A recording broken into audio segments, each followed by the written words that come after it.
The story of our hero begins with a spaceship cutting through the vast expanses of space, where he came to his senses among a pile of cold metal, and immediately realized that he had become a hostile alien creature in the sci-fi survival game Space Survival. It was a fairly popular RPG game in which you had to choose one of the various races that inhabited the vast space in order to survive, develop, and explore outer space. In this game, from time to time, our hero chose the role of a metal gremlin and ate human ships, and sometimes he was a mutated, bloodthirsty monster and destroyed enemies in ground battles. Once he even attacked an entire planet and managed to take a leadership position in a group of collective battles. Throughout his entire adult life, Edgar has played as all sorts of space creatures that seem to come out of the most terrifying nightmares. But among all of them, our hero had one species that he was most attached to: unidentified hostile cosmic matter, or UHCM for short. Edgar named his favorite character Amorphous. He was created in the image and likeness of the creature from the movie Alien. This species was distinguished by the fact that it was able to infinitely strengthen itself with the help of genetic information obtained from their victims. Although at first glance it might seem like a scam, there was a significant downside. Due to the incredible difficulty of survival, it was impossible to achieve dialogue and cooperation with other races. The reason why this race was Edgar's favorite was quite simple. This species could freely evolve and become stronger depending on its choice and will. And this is what won him over. Now our hero was studying the blue system window in front of him, which said that he was a child of the NVKM race. So far, his only skill was hypersensitivity, and his primary goal was survival. Edgar studied the window for several long minutes, still not fully believing that it was real. Coming out of his stupor, he began to examine his new body. After examining his short paws, Edgar sighed tiredly and plopped down on the floor. Although he really liked the alien, playing a game and becoming like the monsters in reality was very different. Deciding that now was not the best time to think, Edgar began to look around, studying the situation. Suddenly, his whole body began to itch like hell, and rolling onto his back, he began to desperately tear his skin with his paws. Several agonizingly long minutes later, the old skin peeled off, freeing him from his torment. But Edgar was terribly exhausted. He could not even imagine that peeling off the skin was such a painful process. Having regained his strength a little, he realized that he needed to get some food. With these thoughts, he rushed to study this compartment, completely filled with iron containers and boxes. After examining the room he was in, Edgar came to the conclusion that its shape was very similar to a megacorporation or a star union, so he needed to be extremely careful. If he was noticed, he would be killed immediately. The hero decided to test what his ability of supersensitivity was capable of. Light green waves of energy began to radiate from his body, thanks to which he could see what was inside the boxes and crates located in this room. New images kept appearing in his head, which Edgar carefully studied. He was extremely focused and tried to find at least something resembling food. A couple of minutes later, he finally found what he was looking for, and immediately rushed from the spot. After running past several boxes, he jumped onto a green one, in which he found food. A little ahead, he noticed a field for entering a password to open this box, and was very happy that they required a password here, and not something else, and he should not have any problems with this. Edgar entered the first password that came to mind, 1, 2, 3, 4, and was extremely surprised when the box mechanism began to open. Although he was pleased with how easily he was able to solve this problem, but the stupidity of the one who set this password. When the container opened completely, Edgar saw a variety of different bars in front of him. He took one of them and tore open the packaging. After that, he immediately bit off a large piece of it and swallowed it even while chewing. Although it tasted like a rubber eraser, he had no other choice to somehow get his fill. Suddenly, a cockroach ran past him. This did not go unnoticed by Edgar, who immediately set his tail after the cockroach. He was pierced through and through by his pointed tail. The hero brought his prey closer and examined it with a careful gaze. Afterwards, he threw the caught cockroach into his mouth, and to his great surprise, it turned out to be quite tasty, certainly much better than those bars. Suddenly, the familiar system window appeared in front of him again, in which it was written that the predator effect had been activated, and the acquisition of genetic data had been successful. The wings had passed on to him from the consumed cockroach, and now Edgar was offered to use the received attribute. After reading this, our hero was incredibly happy that he managed to obtain such a valuable gene in a relatively short period of time, because genetic numbers were a key element of Amorph's work. Because the more genetic information he obtains, the stronger he becomes and is even able to evolve into stronger creatures. A joyful smile appeared on Edgar's face, but he himself could not believe his luck. Without a moment's hesitation, he accepted the system's tempting offer by clicking the yes button. At the same moment, changes began to occur in his body, and 2 small growths appeared on his back. They quickly developed into a full pair of wings. Edgar glanced behind him, checking how his new limbs looked. The hero wanted to test his wings in practice, but he ran into a problem. He didn't know how to control them. Lowering his head onto his paws, he began to think that since the wings are on his back, it turns out that he should feel as if he were moving the trapezius muscle. The hero tensed his entire body, deciding to test this theory in reality. The next moment he jumped into the air and immediately tried to flap his wings with all his might, but he didn't last even a couple of seconds before he fell back down. Immediately after that, he began to devour the disgusting tasting bars one after another. Using the wings turned out to be a much more energy-consuming process than Edgar had expected. In an instant, another pair of cockroaches ran below, past the container on which our hero was sitting. He immediately noticed them, and the thought matured in his head that in order to use the wings correctly, he needed to have all the necessary abilities. Edgar quickly swooped down and pierced one of them with his tail. After that, he immediately sent it into his mouth. So for a couple of minutes, he caught cockroaches running past. But even when he ate the 20th, he did not notice any result, and this greatly disappointed him. At the moment when he was finishing his next victim, a blue window of the system appeared in front of him. It said that in addition to oversensitivity and wings, another skill had been added: chitinous shell. Edgar was glad that he had received a skill that increased his defense level, but he was worried that it would be quite difficult for him to obtain strong survivability stats. From the game, he knew that vitality was a characteristic that slowed down aging by reducing energy consumption. Most often found in passive insects and plants, these characteristics significantly reduced the need to cling to food. The hero began to look around in search of his new victims, because in order to pump up his survivability, he needs to catch and eat as many cockroaches as possible. But not finding anyone, he decided to change tactics and jumped onto one of the boxes again. Having climbed as high as he could, he jumped into the air. This time, controlling the wings was much easier for him, so he flew easily over the base and looked attentively for his new targets. A few moments later, luck smiled on him and he noticed 2 more cockroaches, completely unaware of their fate. One of them stopped, noticing a strange shadow above him. Edgar took advantage of this and attacked him, grabbing the cockroach with both paws. He immediately bit off his head to get rid of any unnecessary resistance. As he finished chewing on its body, he watched as the other cockroach quickly crawled away. Our hero had no intention of letting his target escape, so he rushed after him with burning eyes. But because his body was too big compared to the cockroaches, he couldn't squeeze between the 2 containers where the cockroach was hiding, and simply flew into them, painfully hitting his head on their surface. Tears came to his eyes from the pain, and he kept his displeased gaze fixed on the cockroach. Edgar had no intention of giving up, so he pointed his long tail in an attempt to reach the nimble insect. He succeeded. The sharp tip of his tail caught its target, piercing it right through. This cockroach suffered the same fate as all the others. Its body was sent into Edgar's mouth. All that was left of him were a pair of paws that had fallen to the ground. As soon as the hero ate it, a message appeared in front of him stating that the predator reaction had been activated. He managed to get one of the biological properties of cockroaches, vitality, and now he was offered to use this skill. The hero pressed the yes button without the slightest hesitation. His body immediately began to change. The muscles in his paws became much stronger. In addition, the back muscles also became stronger and small. Spiky growths appeared along the spine. All the changes that happened to him made our hero incredibly happy. He looked at his renewed body with a satisfied look. Suddenly he felt vibrations coming from behind the wall and the barely perceptible sound of footsteps. Our hero understood that the owners of this ship, the people, were his enemies, and in order to survive their collision, he needed to go through the cub stage as quickly as possible. So he needed to step outside the cargo bay and continue his hunt there. When asked where he should go now, he already knew the answer, so he headed there without delay. He crawled along the wall towards the ventilation section.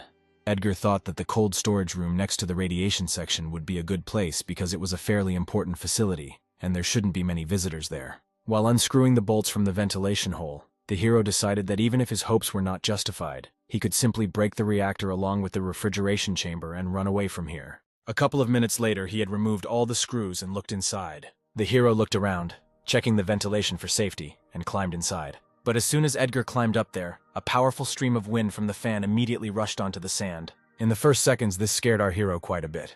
Edgar moved close to the fan and began to unscrew the bolts. And then, a few moments later, the grate with the loud chair fell to the floor. The hero cast an appraising glance at the fan, thinking about his next step. He understood that if the fan was broken, then people would immediately receive a message about it, so the only possible option left to him was to slip at the right moment, avoiding the blades. To do this, he decided to resort to the help of Amorph's abilities. His analytical abilities and sensitivity had increased significantly, so he realized that the fan wings were slowing down at some point because they were already quite worn out. Edgar timed one of those moments. A moment later, he jumped up with determination and flew forward. Due to the strong wind flow, He had to put in much more effort than usual to get closer. He managed to slip past successfully. At the last moment, the fan's wing only touched the tip of his tail. Edgar quickly rushed on, flying as far away from the fan as possible. Only when he was safe was he able to breathe a sigh of relief, glad to be alive. Afterwards, he crawled further forward towards his goal. Several long minutes later, Edgar froze as he heard voices below. He carefully approached the bars, peering through them into the room. There, the hero noticed two men, whose faces showed strong discontent, and they themselves were discussing another failed experiment and what they would get in trouble with from the boss again. After analyzing their conversation, Edgar realized that this was an experimental laboratory, which surprised him greatly, because he thought that this was an ordinary spaceship. But even this discovery did not dissuade him from the assumption that the members of this board were supporters of the megacorporation. A megacorporation is a separate race that was founded in the likeness of earthly people, and here, instead of a government, several large corporations dominate. Most of their members are materialists, although many races hold a neutral position. The megacorporation is closer to the side of evil. Edgar knew that this was the only place where a person was turned into a slave. After waiting for these people to come out, he unscrewed the bolts from the grate and flew into the laboratory. The hero landed on the floor, deciding to explore what could be interesting here. He immediately activated his amorphous ability, thinking that depending on what kind of spaceship it was, it would change its appearance. If this turns out to be the Hulk's mutation research facility, then Edgar would have chosen a mutant soldier who specialized in ground combat, because it would give him a steel body and excellent fighting abilities. In the laboratory where they experiment with the superpowers of the space elf cult, you can get a special, powerful psychedelic gift. The hero himself would like to be on the side of the cult. He was distracted from his thoughts by someone's quiet voice pleading for help. The hero walked forward a little and cautiously peered out from behind his shelter. In front of him, he saw a huge flask, inside of which was a light pink ball asking for help. From it stretched many different wires. Approaching, Edgar read the inscription and learned that it was a bubble amoeba. It also stated that her specialty was to conserve oxygen, which disappointed him greatly because it was the most useless skill for Amorph. He decided not to dwell on this and to look for more clues using his hypersensitivity. Suddenly, electrical discharges began to emanate from the amoeba's body, and Edgar suggested that perhaps this was what the researchers had been talking about. Afterwards, he turned his gaze to the device and reached for the yellow button.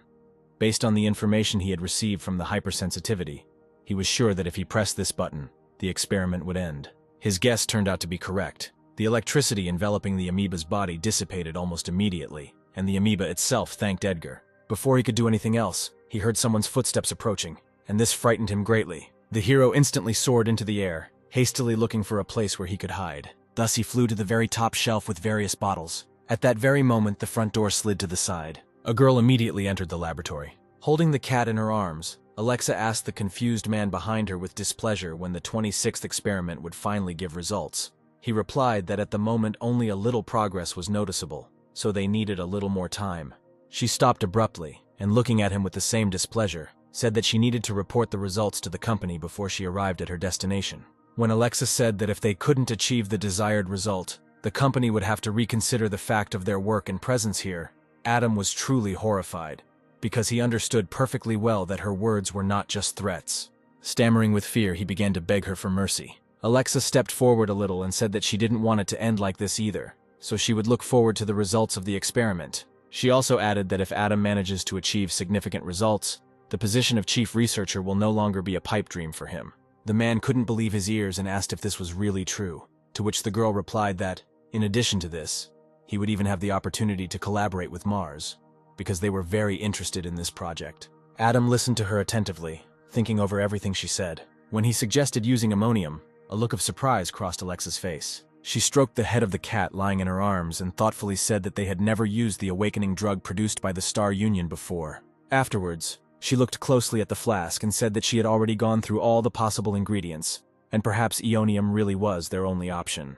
Nodding, Alexa ordered Adam to get to work right away, which caused the man to become confused, and hesitantly replied that if the subject ingested the neutralizer, it would interfere with the life support system. Edgar, however, had been watching these two closely all this time, without giving away his presence in any way. Alexa put pressure on Adam and he had to comply. He began to gradually inject the amoeba with 1/100th of a milligram of the drug. When he reached 5/100ths, they finally saw a reaction. The amoeba's body began to tremble slightly. Alexa had a satisfied expression on her face and said that since there was a reaction, she could increase the dose and introduce everything, which caused even more confusion in Adam. He tried to object to her, but the girl simply pushed him away and pressed the right button herself. A high concentration of the drug was instantly introduced into the body of the amoeba, through tubes attached to it. Her body began to undergo mutations, and she began to desperately beg for help, experiencing hellish pain. Alexa, watching this, smiled contentedly and waited impatiently to see what would happen. Edgar was also watching, but he had a completely opposite feeling, because he heard these desperate cries for help. A minute later, it was all over, and the girl thoughtfully looked at the results she had received, without taking her eyes off the amoeba's whitened body, on which small growths had appeared, hinting at the appearance of limbs in the future. She said that they needed to interact more with number 26. Afterwards, she ordered Adam to immediately inform her if any significant results appeared. He bowed and replied that he would certainly inform her about everything. Suddenly, something caught her attention and she turned around sharply. Alexa looked carefully at the shelf behind her, trying to find something or someone there. But not finding anyone, she wrote it off as just her imagination and headed for the exit. Edgar was very alarmed by what had just happened. The fact that this girl was able to sense him scared him a lot, and he was left with a very bad feeling. So he decided that he had to get rid of her in a couple of days, no matter what. Having escaped from the laboratory, our hero entered another place where the possibility of being discovered by someone was zero and hid there for a while. It devoured the liquid that flowed through the ship's many wires. When Edgar had eaten enough, he decided to take action. Closing his eyes, he concentrated, activating his hypersensitivity. Thanks to the liquid he had absorbed, every part of the ship felt like one whole with our hero. He was guided by the rule that he who has information has peace, and now he intended to find out where and what his enemies were doing, as well as all the information about their negotiations, in order to win this war. On his 4th day of life as an amorph, he discovered this place and decided to establish his nest here, after which the hero walked back and forth between the nest and the cargo compartment for several more days. Along the way, he caught and ate cockroaches along with spiders, while he managed to spy and collect information. While observing the researchers, he noticed that they came to the laboratory at the same time every day. And every time there was Alexa there, who, as he had managed to find out, was the head of the research group on this ship. Although she herself was weak in body, but was the most important figure on board, and represented an immediate danger to him. There was even a case when one of the test subjects managed to escape. While other researchers were confused, she managed to catch the escapee by creating a special tracking device in just 2 hours. Each time he was more and more amazed by the fact that for an ordinary person, Alexa had quite good abilities, and clearly had the makings of psychedelic powers. It was a skill common to all races, a power similar to superpowers such as psychokinesis, telepathy, and mental control. However, very rarely among humanity have individuals been found who were born with strong psychedelic potential. While chewing another candy bar, Edgar reasoned that regardless of Alexa's talent, the current situation was one of those where armed soldiers were always right. Suddenly, a blue system window appeared in front of him, from which our hero learned that he had acquired another skill, paralyzing sting. This ability seemed extremely useful to him, because he couldn't use anything he had before to attack. Edgar was confident that his poison was capable of defeating at least one adult. Immediately after that, he began to think of a plan on how he could create a situation where he would be left alone with the enemy and use his sting, because the soldiers were always nearby and would attack him faster than he could do anything. Taking another candy bar in his paws, he decided that if he continued to just rely on theory and guesswork, it wouldn't help him much. So he decided to watch a little longer and maybe he would get a great chance. The hero left his shelter and visited the laboratory again, after checking that no one was there. Holding the candy bar in his paw, he approached the flask in which the amoeba had been located all this time. She noticed him immediately and was very happy. Edgar climbed onto the apparatus and, holding out one of the bars, said that this time he had brought food. The amoeba understood him and was very happy, after which he broke off several pieces and threw them into the right hole in the apparatus. They were immediately transmitted to the amoeba through the tubes, and it happily absorbed them. When there was nothing left, she shouted out that it was very tasty and thanked Edgar. There was something about her that interested him, even though she didn't have any special abilities. He suddenly remembered that Alexa almost always walked with her cat. This prompted Edgar to think that she was very attached to her pet, and if this cat died, then perhaps he would have a chance. This prey seemed to him the easiest, because no one guards him at all, and except for those cases when his mistress calls him, he is completely alone. Our hero timed it exactly right when the cat was left alone. He watched the animal closely from the ventilation pipe. The animal did not feel the stranger's presence at all and continued to bask on its owner's soft bed. Edgar used his hypersensitivity again, thinking that killing the cat would probably be easy since he looked stupid enough. But it was definitely not the place to do it. Although everything looks normal at the entrance to the ventilation, if you look at it with hypersensitivity, you can see that the grill is covered with laser beams, and if you even slightly touch it, the alarm will immediately go off. Edgar thumped his tail on the floor in irritation, wondering how he could get around this trap. Caesar reacted to this barely perceptible sound. Jumping out of bed, he found himself in one leap near the bars, snorting loudly, which greatly frightened our hero. He leaned on the grate with his front paws, trying to knock it over.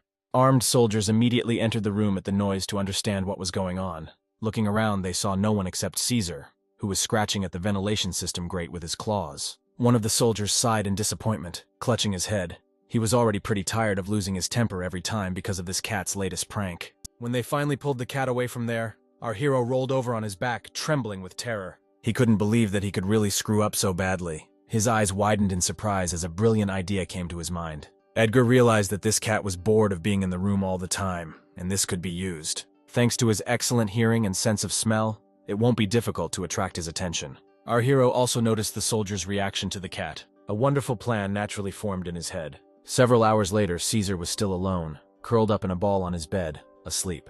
Suddenly, something caught his attention, causing his amber eyes to open. Some noise came from behind the bars again. This time, Caesar acted more cautiously. Approaching, he dropped down on his front paws and began to carefully peer inside, trying to understand what was there. Poisoned by Edgar's poison, the cockroach trembled slightly, unable to move. The cat gently pressed one paw on the grate. She gave in to him surprisingly easily and fell to the ground with a crash. Curiosity piqued Caesar and he jumped inside. These sounds were clearly heard by the soldiers standing on the other side of the entrance. They decided not to react to this and simply went to another place.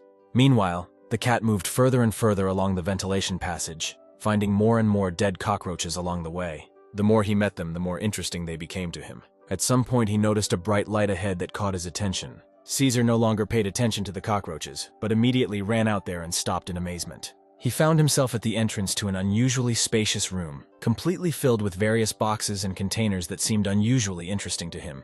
Looking down, he noticed another trembling cockroach on the green container below him.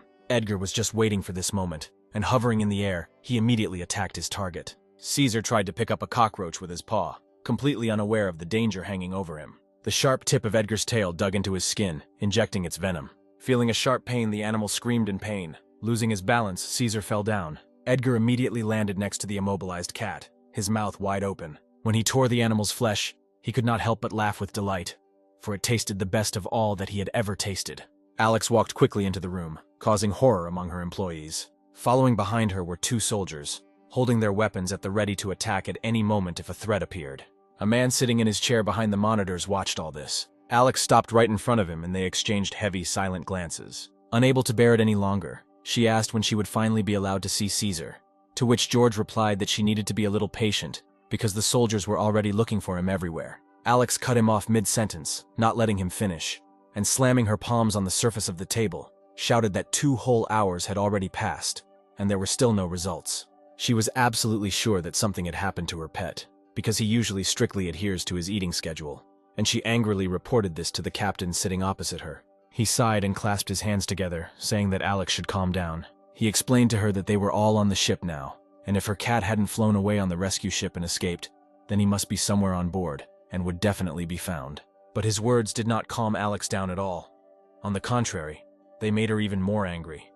Then he said in a more insistent tone that she should go back to her place, calm down and just wait. He himself did not understand why she was so furious about the loss of an ordinary cat. George gritted his teeth in displeasure, thinking that if he could, he would order her locked in solitary confinement right then and there. Leaning forward a little, Alex nervously asked what was happening with the guards who were supposed to be watching Caesar, to which she was told that they were all currently under arrest, and certain punitive measures would soon be taken. When she said she wanted him to execute them immediately, the ship's captain was horrified, and his face showed it. Alex was filled with anger, and she could barely find the strength to restrain herself. Without taking her eyes off George, she said that the captain's powers fully allowed him to command everything at once, so her request should not seem difficult to him. George was not going to give in to her emotions, and replied that he was not going to do it, because if he executed them, the other soldiers would be very outraged by this. Alex did not expect to hear such an answer at all. Getting as close to him as possible, she muttered through her teeth that it was the soldiers who were to blame for what happened, because they did not perform their duties as they should have. The employees, still standing to the side, listened to their boss's conversation with frozen shock and bewilderment on their faces. The soldiers felt strong irritation and hostility towards Alexa, and could barely restrain themselves from saying everything they thought about her. The captain could not counter her with anything in response, since he himself understood perfectly well that the reason for what had happened was the incompetence of his soldiers. Looking down, the man replied that he agreed with her, and would use this opportunity to discipline all the other soldiers. Alexa looked at him in bewilderment, hoping to hear what she wanted so much. But this did not happen. Then she sighed heavily, realizing that if she continued, she would achieve nothing, and would simply waste her time. Turning around, she said she would be back in 2 hours. But before heading towards the exit, Alexa looked at the captain one last time and said with a threat in her voice that if there were still no results by the time she returned, then it would be better for George to leave his position as captain. Immediately after that, she strode out into the corridor, accompanied by soldiers, leaving the man confused. As soon as her back disappeared behind the door, George hit the table with all his might, cursing loudly. He had absolutely no idea where to look for this cat, which had become a serious threat to his wonderful life. Our hero observed all this from above through the ventilation grill. He couldn't help but smirk inside, because that cat had been cooking in his stomach for a long time.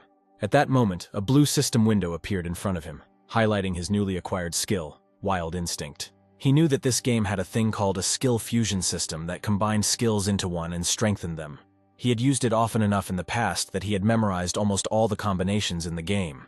That's why when he was eating Caesar, he was speechless when he first saw the text box asking him to activate this skill, because he had never seen anything like it before. He pressed the consent button and immediately learned that he could combine the skills Wild Instinct and Super Sensitivity, which he did, and as a result received a completely new skill, Predator's Sense, which allows him to detect a threat in advance. Edgar tried to use this skill because he was interested in testing its effectiveness. His expectations for his new ability did not fail him, because the super-sensitive ability became many times stronger than before. But no matter how much he tried, he was unable to awaken the future prediction that was also included in the Wild Instinct skill. Moving along the ventilation pipe, he decided that it was most likely a passive option that would turn on automatically if a threat appeared. Now he was interested in something else, namely Alexa, who was completely out of her mind, and this meant a great opportunity to get closer to her. Meanwhile, she reached the laboratory where she gave vent to her anger. Besides the fact that her beloved pet was missing, she had another problem. The stabilization of the drugs was taking too long, and their experiments were still not moving forward. Edgar caught her just at the moment when she was lamenting about this. He had not been wrong earlier in his judgment that Alexa was the type of person who was very sensitive to what was dear to them, but if they were deprived of it, their world would immediately collapse. Our hero smiled contentedly. After all, he was able to achieve his second goal in one go, namely separating Alexa and the soldiers, creating a great discord between them. He had noticed long ago that the soldiers didn't like Caesar from the start.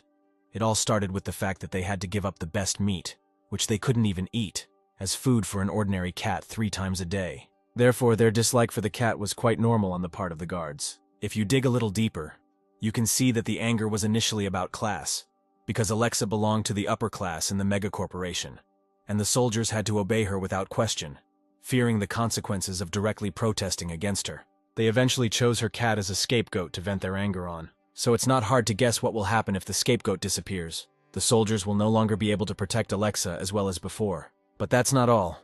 Alexa herself lost trust in her soldiers, and the only joy in her life due to the fault of those same soldiers. Edgar mentally thanked Caesar for helping him kill 2 birds with 1 stone. Afterwards, he decided that it was time for him to appropriate Alexa's genetic data. The girl suddenly raised her head, noticing something. She practically ran up to one of the devices where the experiment was currently being conducted. She quickly pressed a few buttons on the control panel, without taking her eyes off the test subject. Everything was going completely differently than she wanted, and it was safe to say that this was yet another failure of hers. Cursing, she walked away from him and headed to a completely different end of the lab. Remembering something, she stopped and looked at her other experiment. Afterwards, she resolutely approached the amoeba. Alexa looked at the body, trembling with fear for several long seconds. Suddenly, a sinister smile blossomed on her lips. The next moment, she pressed one of the green buttons, starting another experiment. A high concentration of the drug was again injected into the amoeba. At the same time, powerful shocks of electricity began to pierce her body, and she screamed in pain and called for help. A few minutes later, Alex stopped the experiment. She was disappointed that here, too, failure awaited her. Without saying a word, she left the room. Edgar, watching everything that was happening here, was almost shaking from the rage that was overwhelming him. Suddenly noticing him, the amoeba called out to him joyfully. Still shaking in pain, she waved at him, but Edgar could not answer her. After looking at her for a few more moments, he turned around and crawled away. Our hero understood perfectly well that now a few words of comfort would not help her. So instead, he decided to give Ray, as he began to call her to himself, what she really needed: revenge. After the agreed time had passed, Alexa returned to the captain's office and asked if there was any news. to which she was told that the soldiers were now going to search, and asked to wait for her a little longer. She didn't like what she heard at all. Tilting her head to the side, she asked George with a menacing voice if he had really decided to challenge the will of the mega-corporation NS. From the drops of cold sweat running down the man's face, it was obvious that he was nervous. Adding severity to his voice, he reminded Alexa that he was the captain of this ship, so she should watch her words carefully. In response to this, she shouted out that she would be happy to help him leave this post. But George only shook his head from side to side, reminding that even in the NS, abuse of power was unacceptable, so he had every right to detain her, the head of the research group, which caused great bewilderment in Alexa. The employees standing to the side glanced at her with displeasure, already quite tired of her endless complaints and nagging about everything. Edward was also present here, watching everything from above, without giving away his presence. He was glad that everything was working out quite well, because apparently there had already been a conflict between the two long before his intervention. Alexa had no way to put pressure on George in response, so she clicked her tongue in displeasure and turned towards the exit, not at all flattered by the idea of being taken into custody. Filled with rage, she walked back to her room, trying to think of what she could possibly do in this situation. Suddenly, she stopped near the women's toilet. Without turning around, Alexa told the guards that she would step away for a moment and headed inside. The toilet doors slammed shut right under the guards' noses. Suddenly, one of them told his partner that he would also step away for a couple of minutes. Edgar overheard this and was delighted, because this was just the perfect opportunity for him. He tried to get to the women's toilet as quickly as possible, through the ventilation pipe. He was simply incredibly lucky, because now his target was completely alone and very vulnerable. Moreover, there was no security system that would prevent him from passing. In the shortest possible time, he reached the required ventilation hole. He hid by the bars, checking to see if Alexa had left yet. Luckily for him, the girl was still there, her palms resting on the sink, looking down without raising her head. Edgar unscrewed the screws and got rid of the grate as quietly as possible. Alexa was too lost in her thoughts the whole time, washing her face with cool water, that she didn't remember anything at all. This was only to the hero's advantage. Occasionally glancing in the mirror at his victim, he crawled towards the ceiling. Once on the ceiling, he stopped and began collecting poison on the end of his pointed tail. Once everything was ready, Edgar continued on his way. At that very moment, Alexa finished washing her face and removed her palms from her face. Looking at herself in the mirror, she sighed wearily, thinking that today's incident had completely thrown her off track. Suddenly, her eyes widened in horror, and as if she had been doused with cold water, Alexa felt the approaching aura of death. She turned around immediately. Edgar was flying towards her at a terrifying speed, his poisonous sting extended forward. Seeing this, Alexa became even more frightened and, screaming in horror, stepped back. Because of this, our hero's sharp sting flew past her cheek without touching her. Edgar flew into the mirror. But he wasn't going to give up so easily, so without a second's hesitation, he attacked Alexa again. This time, she didn't have time to react quickly enough, and piercing her neck with his sting, the hero injected poison, which began to spread quite quickly throughout her body. Alexa screamed in sharp, throbbing pain. A few moments later, the veins on her body bulged dangerously, and white foam began to come out of her mouth. Unable to bear it any longer, Alexa fell to her knees. The next moment, she collapsed limply onto the cold floor. Her face twisted in horror and fear as she raised her head to see who had attacked her and whose drool was now dripping onto the floor right next to her head. Edgar's eyes turned red as he slowly approached his victim, driven by the desire to devour her whole. Opening his mouth, he saw Alexa's reaction to this, and he liked it. The hero was interested in what she was thinking about at that moment, whether she was angry at what was happening, afraid of death, or both at once. But the answers to these questions will remain unanswered for him, because a moment later his mouth closed on the girl's face, absorbing her scream of horror. The moment he absorbed her piece, Edgar felt the blood containing Alexa's genetic information being absorbed through his stomach into his blood vessels, then reaching his brain. Then our hero realized that one of the guesses contained in his subconscious turned out to be correct. The long-awaited system window appeared in front of him, with a message that all the conditions for evolution had been met, and now he was offered to evolve. He raised his bloody paw to press the consent button, but he didn't have time to do this, because at that very moment, a bright flash of endless images of one of the armed soldiers bursting into the toilet poured into his head. He immediately grabbed his machine gun and aimed it at Edgar. Before he could do anything, his entire body was pierced by numerous bullets, turning his body into a bloody mess. Thus Edgar's life ended. The images he saw greatly frightened our hero, and his body began to tremble slightly with horror. He was completely disoriented and did not understand what had just happened. Touching his paw to the head, Edgar suggested that perhaps this was Predator's sense. The hero glanced sideways towards the doors, deciding that if what he saw was his imminent future, then he should hide as quickly as possible. Driven by such thoughts, he got off Alexa's dead body and crawled towards the walls. As he crawled upward, he left behind a bright trail of blood, At that very moment, the door opened and a soldier entered the room. Coming out from around the corner, he immediately stopped, frozen in shock. The man refused to believe his eyes. He couldn't bring himself to take a single step. The sight of his boss's mangled body filled him with wild horror. Daniel had absolutely no idea what had happened here, and who could have treated Alexa like that. Even though he didn't consider her the best person, it was simply inhumane. The man, completely immersed in his thoughts, did not notice how Edward snuck up on him from behind. It was only when he felt a strange weight on his shoulder that Daniel looked at him in bewilderment. The hero took advantage of this and raised his sting for another attack. It was no trouble for him to pierce the soldier's helmet and his skin. A moment later, the man fell to the floor dead, and Edward jumped aside. The walls and floor of the room were covered in red stains of blood from the two murdered men. Having accomplished his goal, our hero hurried to leave this place before someone else came here. After looking around the room again, he picked up the grate and decided that he should make a couple of laps around the ship before heading to the nest. Edgar was wary of the possibility that there might be some kind of surveillance equipment that he might not be aware of. So an hour later, he returned to his lair and immediately activated his super sensitivity. After checking that there was no threat nearby, he looked around again to make sure. Afterwards, he called up the system window and clicked on the Evolve button. His paws immediately began to become covered in some strange slime. Edgar was overcome with a wave of fear and bewilderment as the slime covered his entire body, pinning him to the ground. A few moments later, he was completely unable to move, and of the parts of his body that were not covered with mucus, only one of his eyes remained. But this did not last long. As soon as his whole body was covered with mucus, it immediately thickened on the outside. Thus, our hero found himself enclosed in a kind of cocoon. The fear quickly went away and was replaced by relaxation and calm. Edgar felt that the slime enveloping him was grinding something completely different out of him, and he had an unbearable desire to open his eyes and see how it was happening. But he could not. Our hero completely lost the ability to control his body, which was now undergoing significant changes. So all he could do was wait for it all to end. Thus, a whole day passed, during which significant changes also occurred with the cocoon. Suddenly, several green pieces of frozen liquid which covered our hero's entire lair fell onto the cocoon with a dull thud. It immediately began to open up from the inside. A moment later, several clawed dark paws appeared. Following this, Edgar himself began to emerge from the cocoon, covered in a transparent sticky liquid. His new evolved body was significantly larger than his old one. Our hero's eyes reflected surprise when he looked at his paw, which had 4 fingers instead of claws. A loud roar escaped his mouth, echoing off the walls of his shelter. Meanwhile, George called an emergency meeting to ask if the head of the medical team had been able to determine the cause of the soldier's death.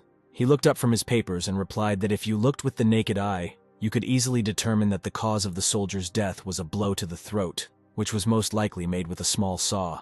When everyone gathered heard that they would only be able to get a more detailed answer after a detailed inspection had been carried out, they immediately became tense. They did not like the fact that they were completely in the dark about the current situation. Nicholas was silent for a few moments, giving everyone a chance to think about what they had heard. Suddenly, he rose from his seat and, looking uncertainly at the captain, said that he would most likely have to perform an autopsy. The head of the medical team winced in horror as George swore loudly. Then he dropped his head into his hands and sighed wearily. After sitting like that for a couple of seconds, he looked up at the man sitting to his left, who was the head of the security system, and asked how things were going with the search. He also stood up and replied that all the videos from the cameras on board had been thoroughly checked, but nothing special could be found. So now the main suspect was being interrogated, the security guard who was supposed to accompany Alex along with his murdered partner. The captain asked if Pavel really thought that the guard was a criminal.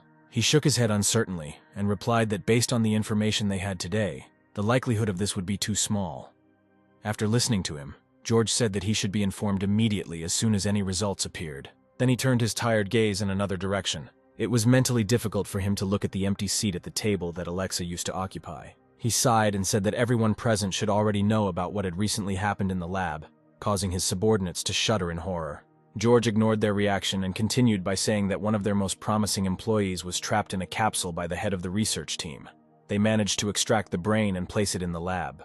At the end, he added emphatically that this awaits everyone who disobeyed, and asked what punishment would await those who not only disobeyed, but were involved in the death of a member of the National Assembly. The heads of all departments gritted their teeth when they heard the captain's words that if they did not want to be tortured with electric current, leaving only the brain, then they should immediately take all necessary measures to avoid this fate. Each of them understood that this was not just a threat to intimidate them, and that one day it could turn into their reality. After clearing his throat, Michael suggested reporting that there had simply been an accident during the experiment. Nicholas interrupted him rudely. folding his arms across his chest and saying with displeasure that the head of the navigation group should think more carefully about his thoughts before suggesting something like that, since it would not be so easy for them to explain why one of the leading researchers had died. Jacob immediately intervened in the conversation, adjusting his glasses and putting forward his idea for discussion. But when his proposal was ignored by everyone because his colleagues were focused only on themselves and trying to defend their point of view, without any desire to hear anything else, then his patience also came to an end. A serious feud has broken out between the heads of all departments, threatening to escalate into a fight. Suddenly, someone loudly banged their fist on the table surface and loudly ordered everyone to calm down. Jumping up from his seat, Richard said that their arguments were only making the situation worse. Everyone froze in their places, not taking their eyes off Richard and thinking about what he had said.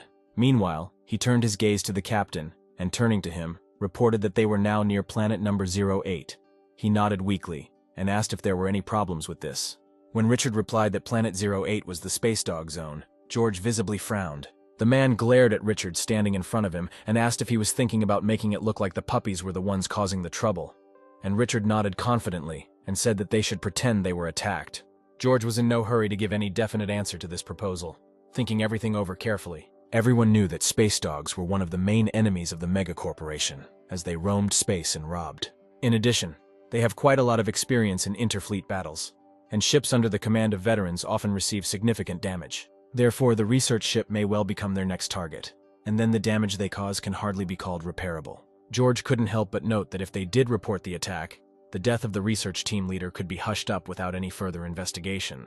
After thinking it over, he looked at Richard and said that this proposal would be ideal if not for one significant but. With their current weapons, they are completely powerless against the space dogs. In response to this remark, Richard said that he had connections with old acquaintances, and there was no need to worry about this, which caused shock among his colleagues. Richard sighed heavily once again, massaging his temples.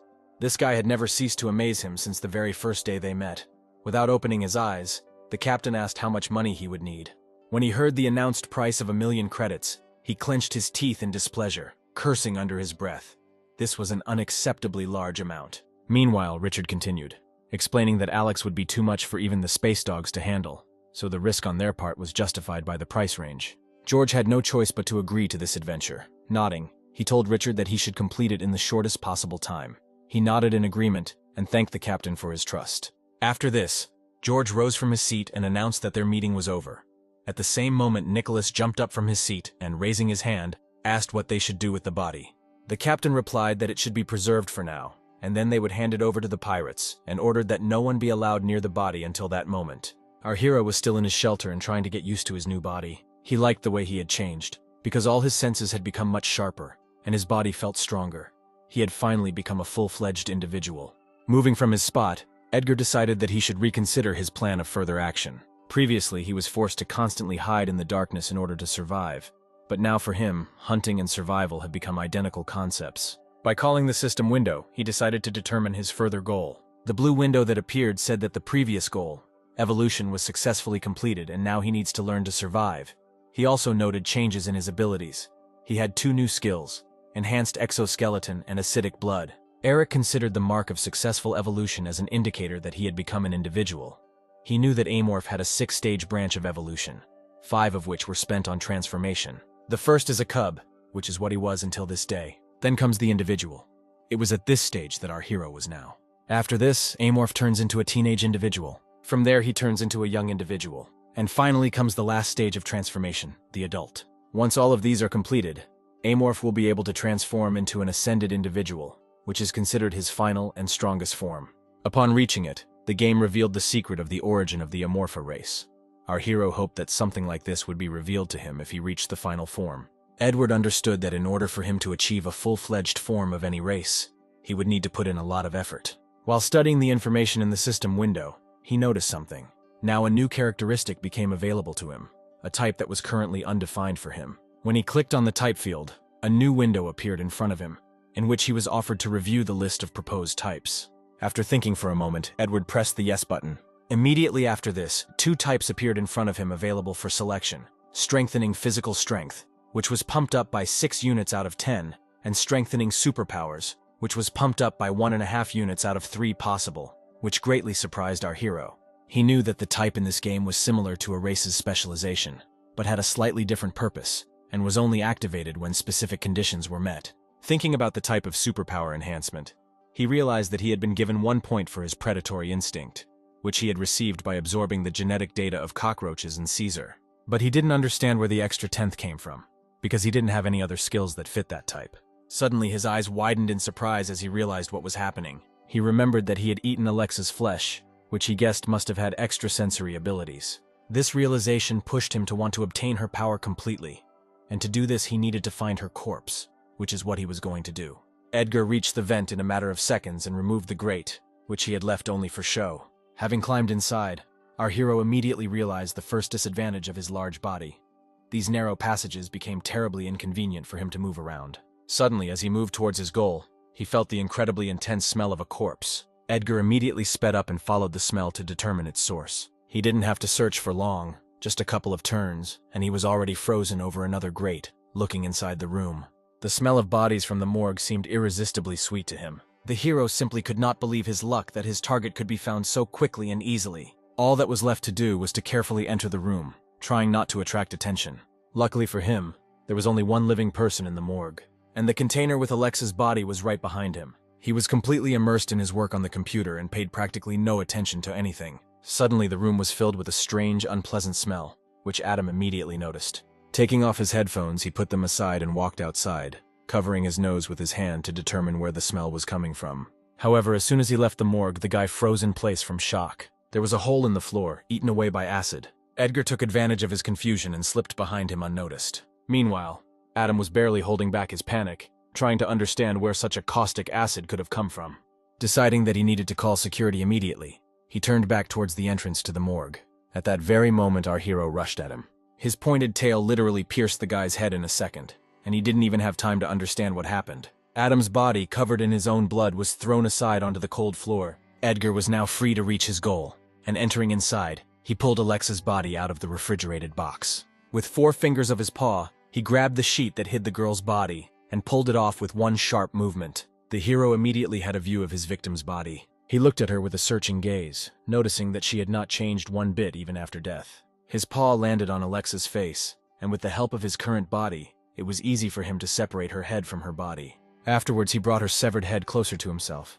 It seemed strange to him that, having already killed several people, he did not feel any guilt. Without taking his eyes off Alexa, he speculated that he might have changed due to his new surroundings, or that the ruthless killer monster he had become was his true self. Throwing these thoughts aside, he opened his mouth over the girl's head. Having instantly absorbed her, Edgar switched to her body. In order to survive, he had to kill. Such was the life of Amorph, and he had to adapt to it. As he devoured her body, piece by piece, he thought about how Agnia's body would simply rot after death and become a nutrient medium for nature. So if she instead became a nutrient for him, it wouldn't be much different. Suddenly, he felt something crunch between his teeth. Opening his mouth, he pulled out some strange object on his tongue. Taking it in his hand, he examined it more closely, completely not understanding what it was and why this thing was in Alexa's heart. Edward thought that she might just have heart problems and clenched his fist, breaking this now unnecessary junk. Suddenly, a familiar system window appeared in front of him, and after reading the information from it, our hero confirmed his assumption that Alexa possessed psychedelic powers. It said that the acquisition of genetic data was successful, and now our hero had access to the ability extrasensory perception, which did not make him very happy, because Amorph was able to use such an ability without having superpowers. He pressed the button to activate this ability because he would have to accept it anyway if he wanted to get the type. As soon as Edgar did this, several growths immediately appeared on his head, which significantly sensed his perception. He touched his new body part hesitantly. Afterwards, the hero approached the body of the murdered Adam and ran his hand over the sensor, thinking that the predator's sense skill always activates very suddenly, and, to his delight, it can become useful in combination with other skills. The remains of Alexa's body began to slowly return back to the refrigeration compartment, and Edgar decided to have a last snack of security, since he had already accomplished his main goal here. It was precisely during the process of his snack that he sensed danger. The hero realized that the changing of the guard was about to take place, and immediately activated his ability of hypersensitivity. He was confused by the soldiers passing their equipment to others, and thought that there weren't that many people on the ship wearing reinforced protective suits. Looking at Adam's body, Edward wondered if the doctor would be replaced too, because if a replacement came here, he would notice blood and corpses. And since they are all on the ship, it is not difficult to assume that people will immediately understand that the enemy is also here. Edward tried to think of what to do. since he wasn't strong enough yet to start an all-consuming war with the ship's members. So instead, he needed to somehow buy time. Suddenly an idea came to his mind. He glanced sideways at the floor eaten away by his acid. The hero realized that with the help of the trick he had come up with, he would not only be able to stall for time, but also intimidate the ship's crew, which would be very effective, especially when they were going through a crisis. The megacorporation had no official capital, but there was one place that could well be called its center. Earth was the headquarters, and also the center of the current corporation. The 5 companies that contributed to the creation of the megacorporation were called the Kings of Earth. The Yu family, of which the murdered Alexa was a part, belonged to one of these 5 families, its roots originating in what was formerly known as East Asia. At that time, this family started with a small business in the Republic of Korea, and now all the land in this country was the residence of the Yu family. It houses small aircraft and magnetic strip trains for travel and an artificial sun for the internal ecosystem.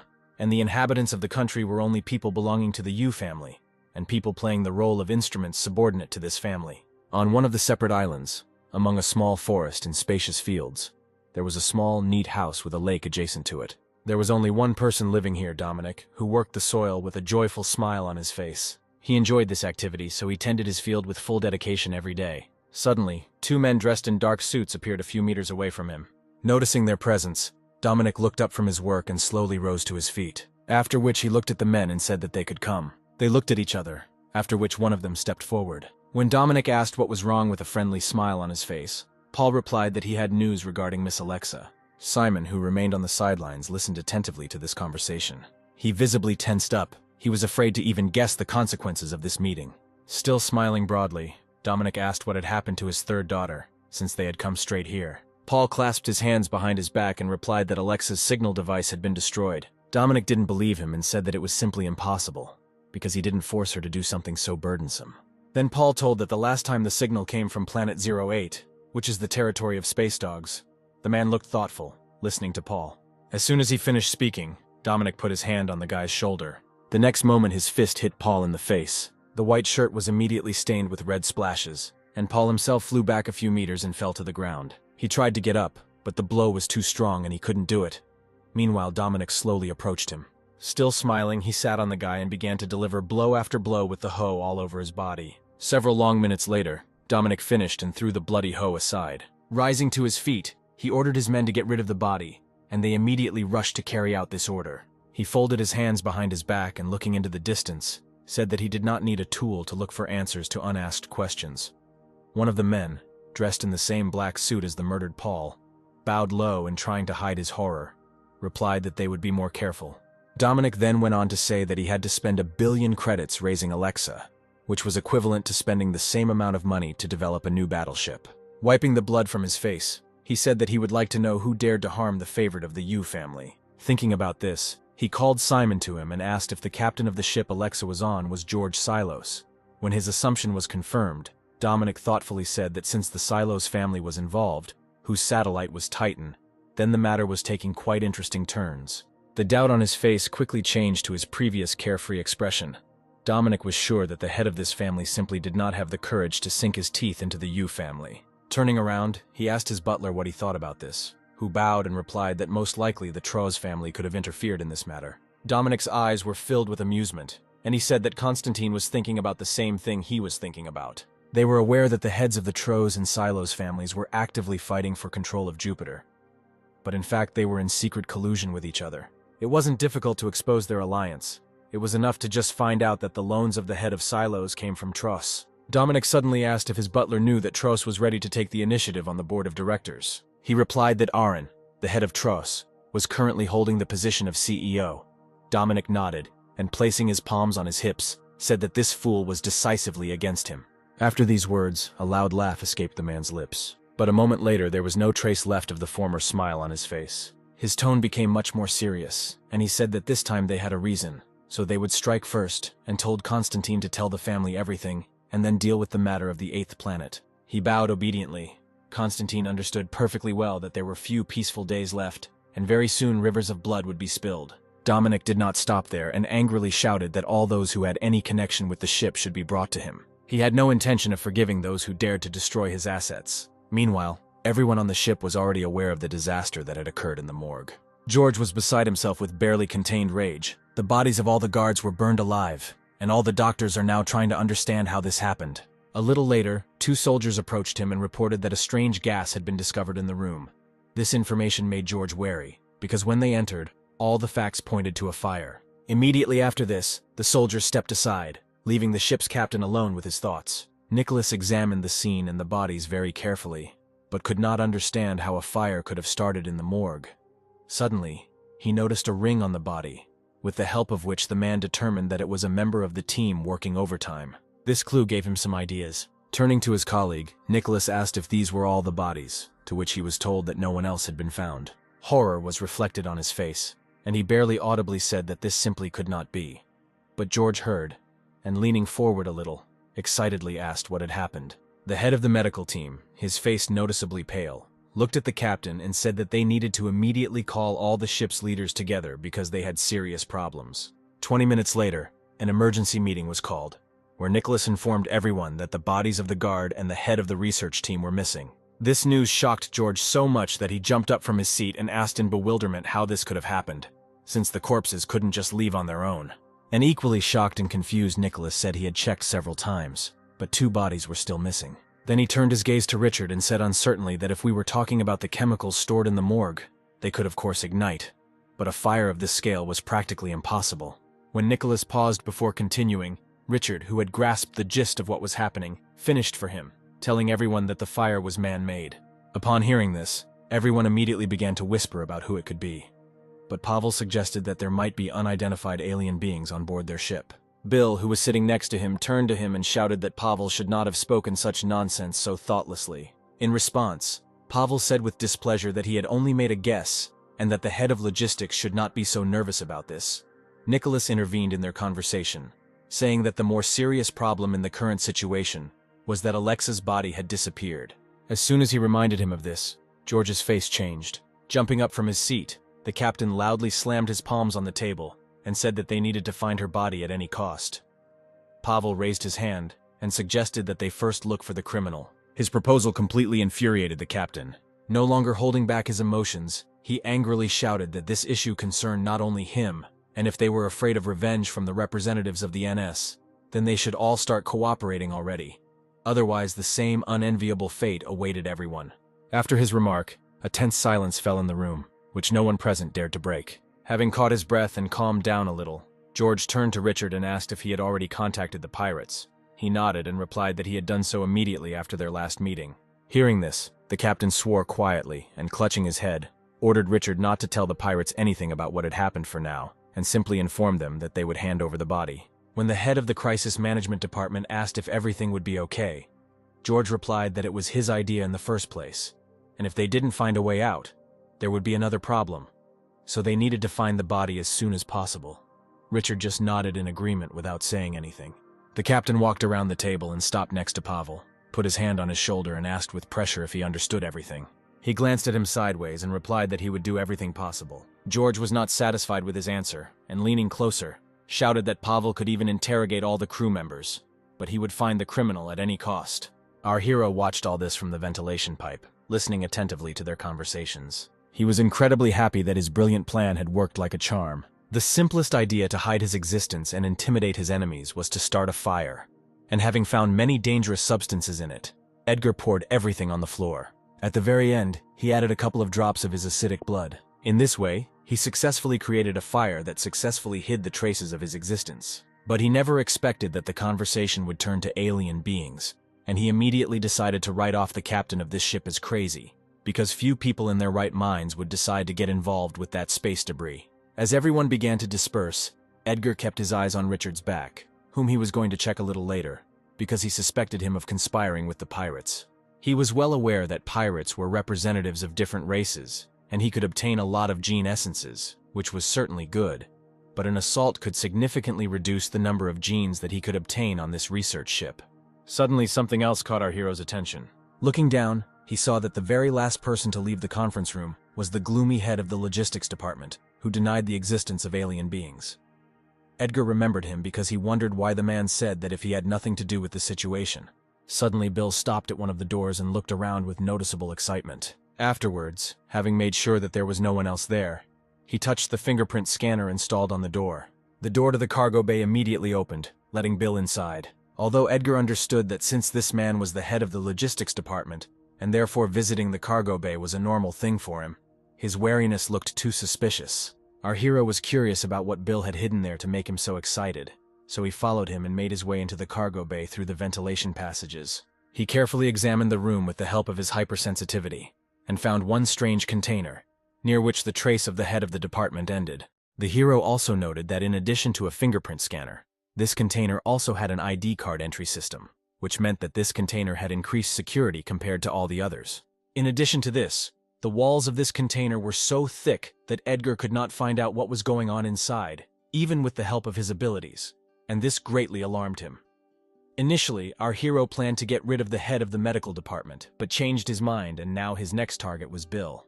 A little later, Bill moved to another place where he desperately tried to get drunk. His subordinate, sitting next to him at the bar, tried to reason with his boss, but he didn't listen to him at all, and from time to time asked the bartender to repeat the order, filling the glass with a new portion of throat-scalding strong alcohol.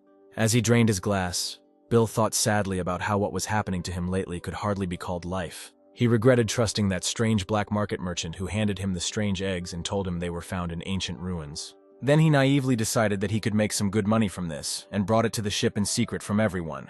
Everything was fine until one day, when he decided to have a drink, one of the eggs hatched. Absorbed in these thoughts, he slowly headed back to himself, when suddenly he heard strange sounds somewhere behind him, which seriously scared him.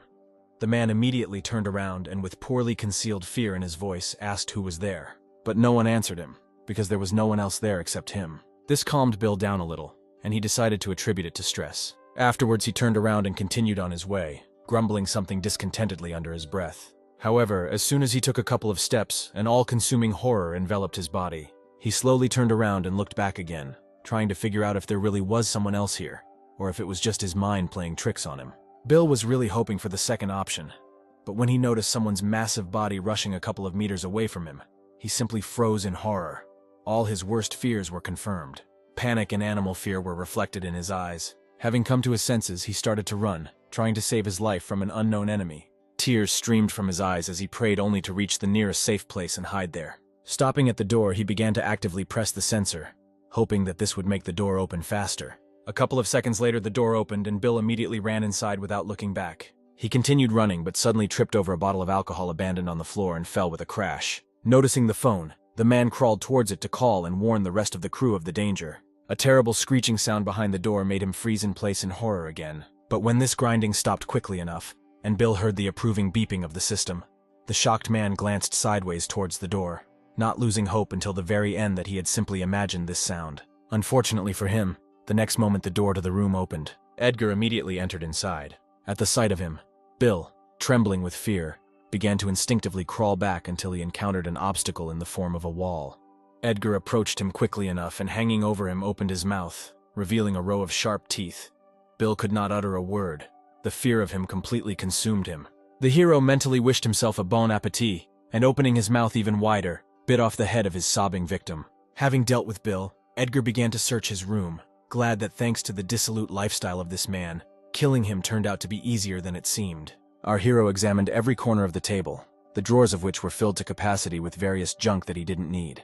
He himself believed that the captain of this ship should be grateful to him for reducing the number of people on the staff who were being paid salaries in vain, which were spent on drink. When the search dragged on for too long, Edward's good mood began to turn into irritation. After searching the entire room again, he still couldn't find Bill's ID card, and he had no other ideas where the card might be other than in this room. Suddenly his attention was drawn to a poster hanging on the wall with a posing beauty in a red bikini on the beach. Edward appreciated the girl's sexuality, but along with this came the realization that in his new body, he no longer experienced the same feelings when looking at such pictures. Then his gaze dropped to a bright yellow folder lying on the dresser, and as soon as he picked it up, a small map fell out. A joyful smile immediately appeared on Edgar's face when he realized that this was the very map he had been looking for all this time, and now that he had both the prints and the map, there was nothing more for him to do here. Glancing sideways at the remains of Bill's body, the hero decided that he should clean up after himself before leaving. He ate his remains, noting that the man tasted simply awful because he reeked of alcohol. Immediately after that, he left that room and moved to the cargo bay, where he easily found the very container that had interested him earlier.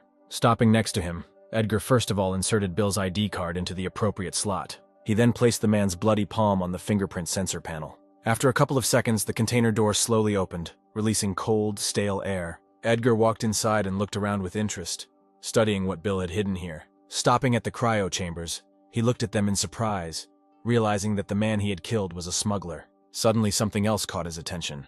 Among the filled jars, he saw one open amorphous egg. Edgar looked at him with a searching gaze for a few moments. Afterwards, he took the remains of the egg in his paw, surprised to realize that this is where it hatched from. This discovery greatly surprised our hero, and he thought that perhaps if he had not hatched here, Bill would have taken him to an unknown place, where the chances of survival would most likely be much lower.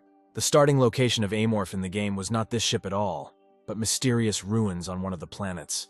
Edgar looked behind the container and came to the conclusion that the previous owner of this body tried to leave this place immediately after birth, and judging by the remaining traces, died very soon due to lack of food, and then he was transferred to this body. Placing the egg on the floor, he finally understood the reason why the cockroaches had seemed so tasty to him in the first days.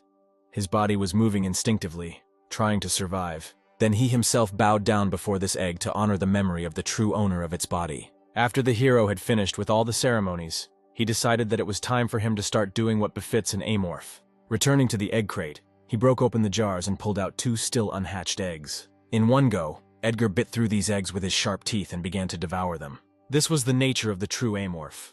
The one who awakened first absorbs all the other eggs in order to survive and become stronger. It took him only a couple of minutes to absorb all of his relatives. Having finished with them, he turned his gaze to the cryo chambers, in which other living organisms were also imprisoned, immersed in deep sleep.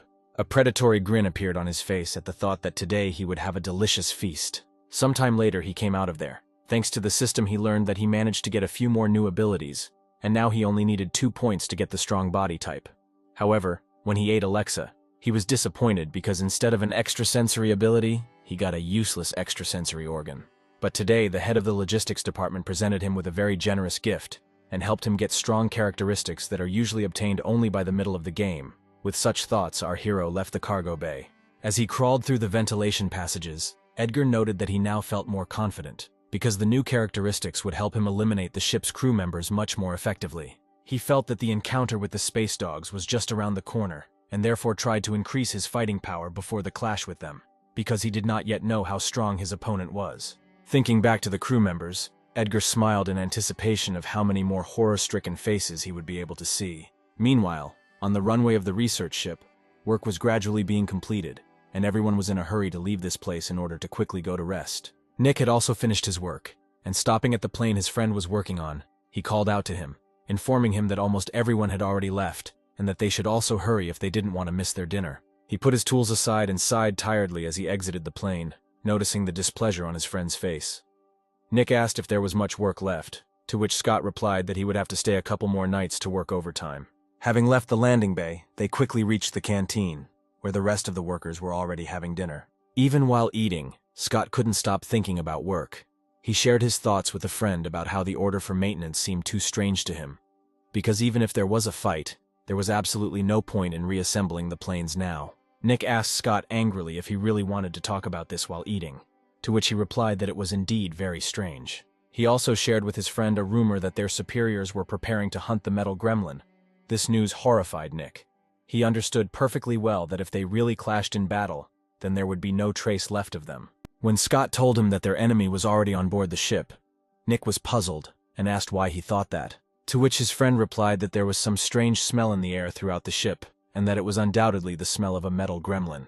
Nick sighed wearily and returned to his dinner, deciding not to pay much attention to Scott's fantasies, who was always too impressionable. However, when he said that people had started disappearing since last night, a man sitting next to him joined their conversation, saying that he had also heard something similar, and that the head of the logistics department had also disappeared somewhere. And in connection with this, a new manager of the cargo bay had been appointed. Nick looked up from his food again and looked at Philip seriously, and asked why, if everything was really as they said, the management wasn't doing anything. Philip replied that the management was carefully trying to hide everything that was happening in order to avoid unnecessary excitement, while Scott nodded his head vigorously, repeating that the metal gremlin was to blame for everything. Nick was already tired of listening to the ravings of these two crazy people, and without finishing his dinner, he stood up from his seat and asked with irritation what relation these disappearances of people had to the maintenance of fighters. When Scott hesitantly suggested that perhaps this was his boss's way of trying to enforce discipline, Nick silently shot him a look full of displeasure.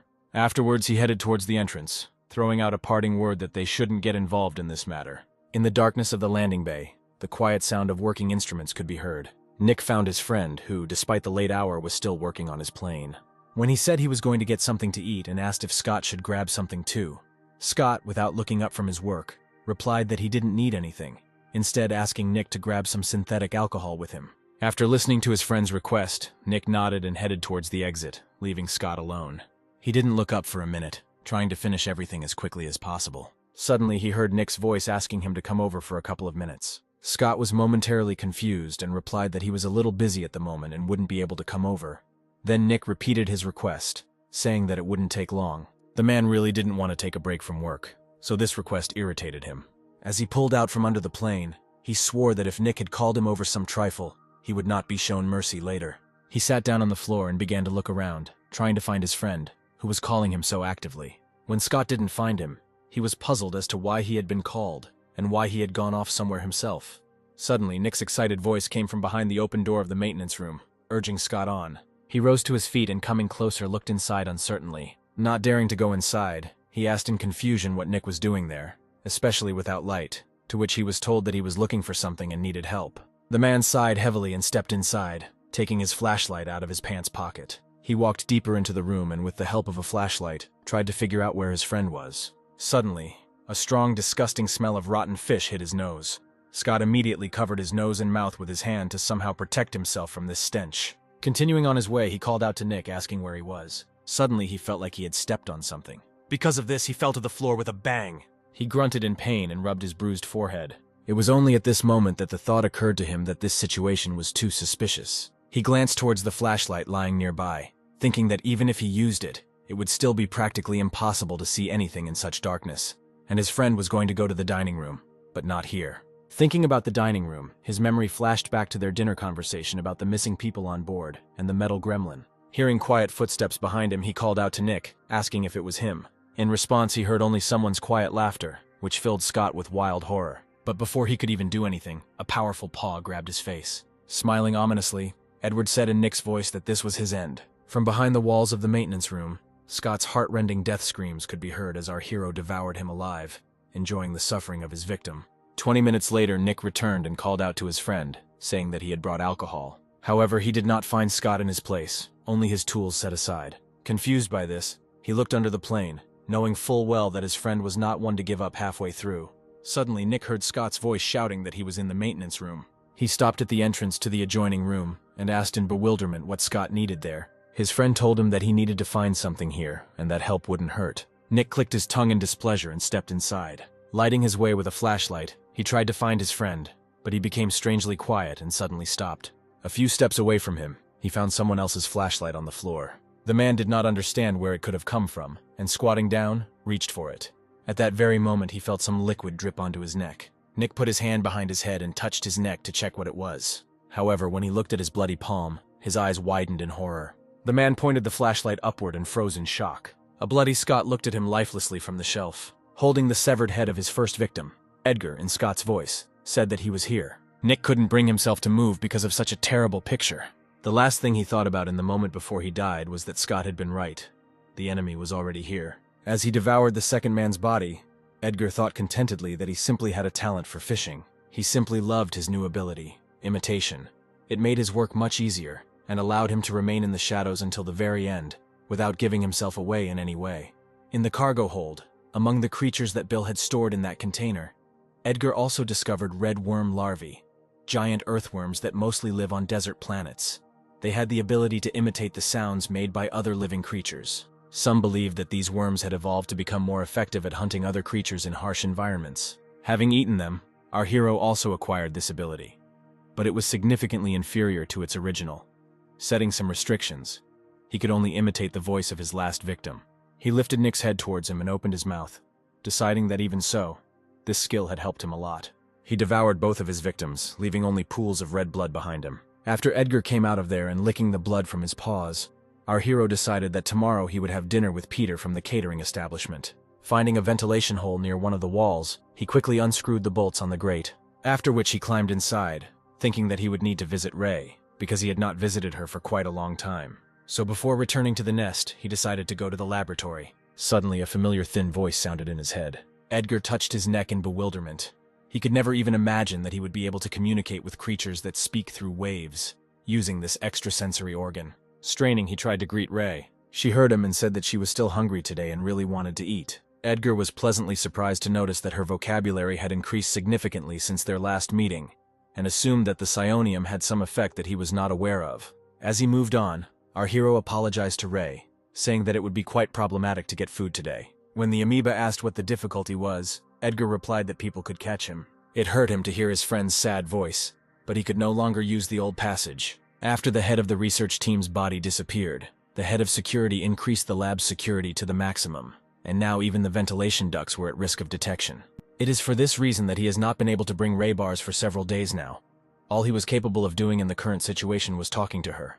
After talking with her for a few more minutes, Edgar said goodbye, saying that he had to go now. He crawled further, hoping that he would soon come up with a way to get into the laboratory. Our hero understood that he would be able to free Ray only after he evolved, but the problem was that it was quite difficult to do this quickly.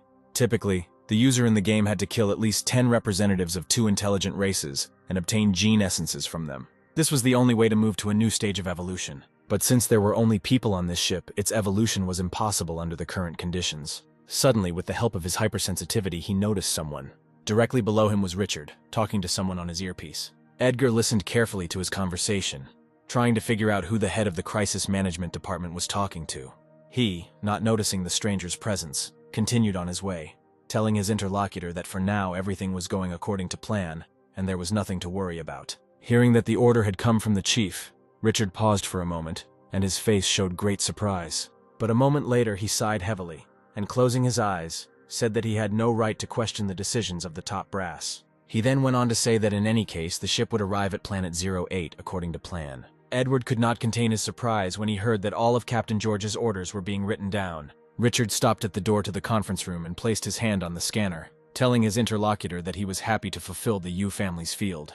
After the door opened, he cut the connection and went inside. Edgar was deep in thought, and from the conversation he overheard, he was able to learn that this little man was a cunning fox who had betrayed the captain of this ship, and that he should watch Richard to see if his evil plans would harm him. Once all the heads were gathered together, George, not hiding his anger, pounced on the head of security, asking how he was even doing his job.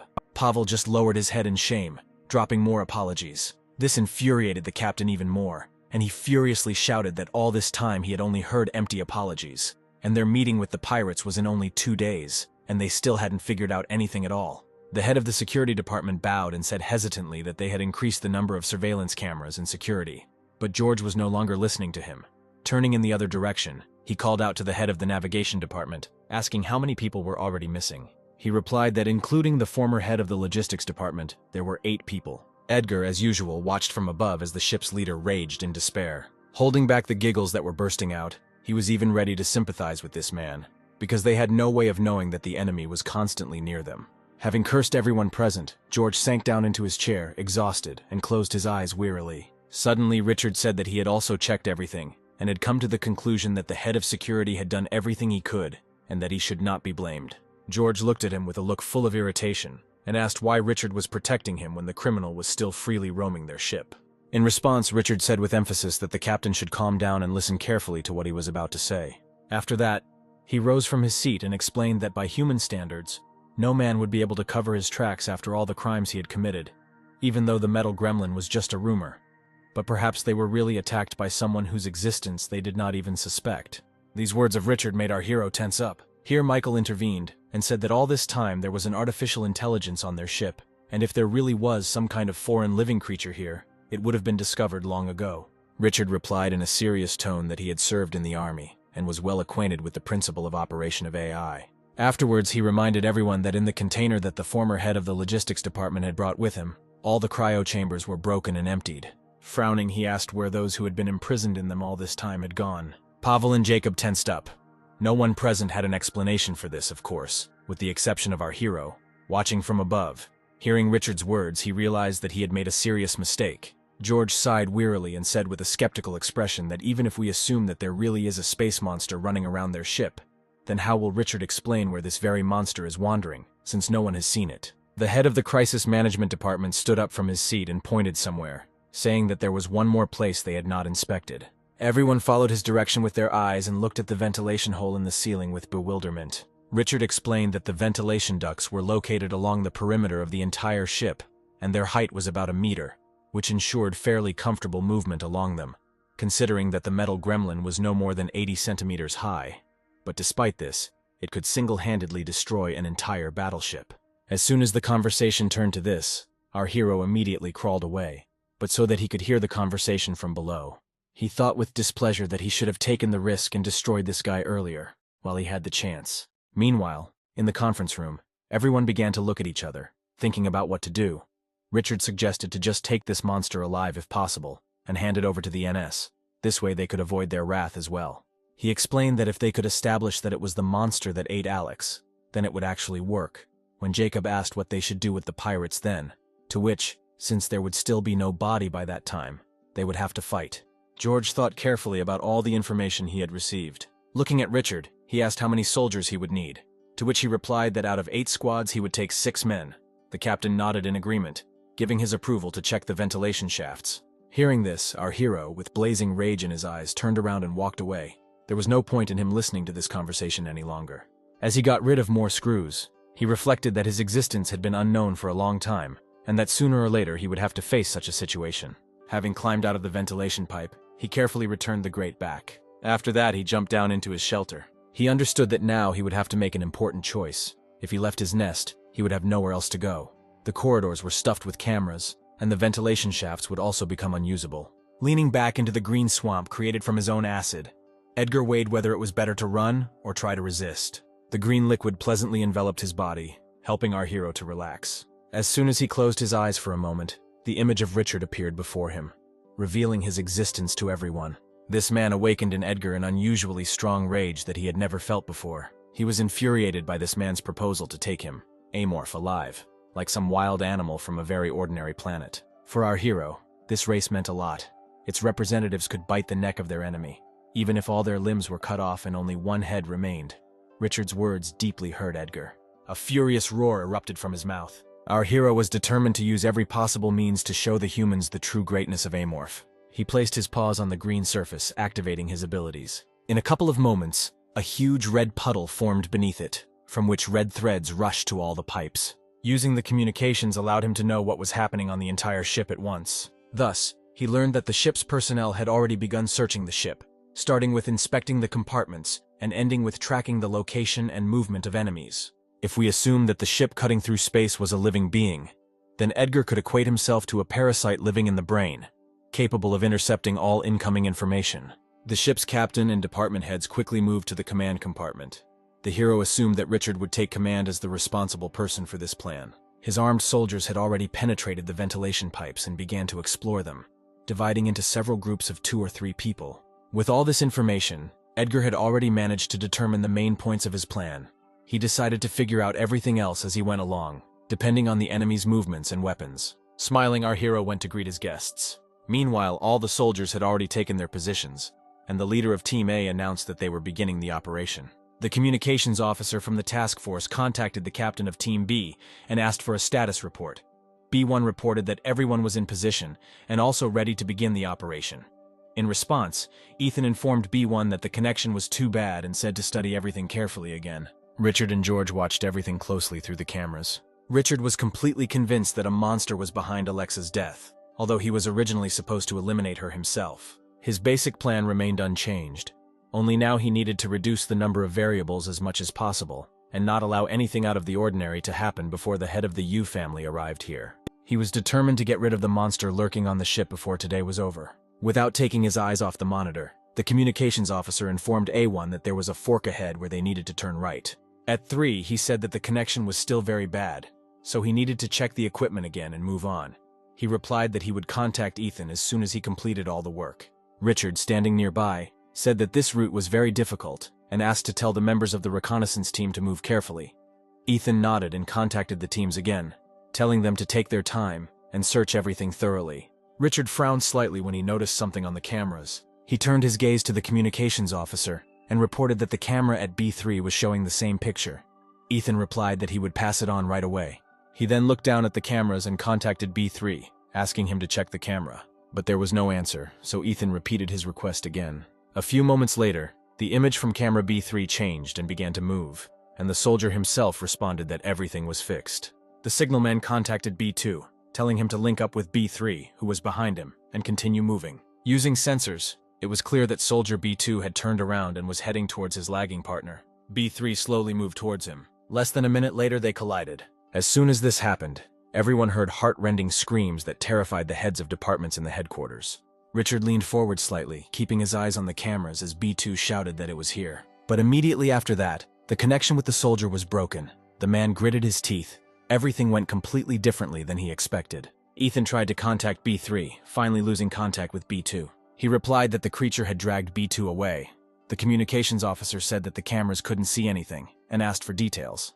When the soldier said that due to the surprise attack, further inspection of the area was impossible, Pavel and Jacob were shocked. Turning to Ethan, they simultaneously asked in an excited tone what the hell was going on there. Richard was as shocked as the others. He couldn't even imagine that this monster would deal with everyone so quickly. Even for experienced assassins, it would be difficult to face armed soldiers with enhanced equipment. Relying on this, he was overconfident. He clenched his fists, digging his nails into his skin. Only now did Richard realize the full fatality of his hasty assumption that this creature was at the level of an ordinary animal. In fact, it turned out to be much smarter and more agile. Turning to the signalman, he ordered that all soldiers be given a message that they could open fire if they noticed even the slightest movement, and also that B1 was to join up with B3 and together find B2. Ethan hastened to carry out his order. Contacting B1, he relayed Richard's words to him, and moments later, he received a report from the soldier that they were beginning to search for their missing partner.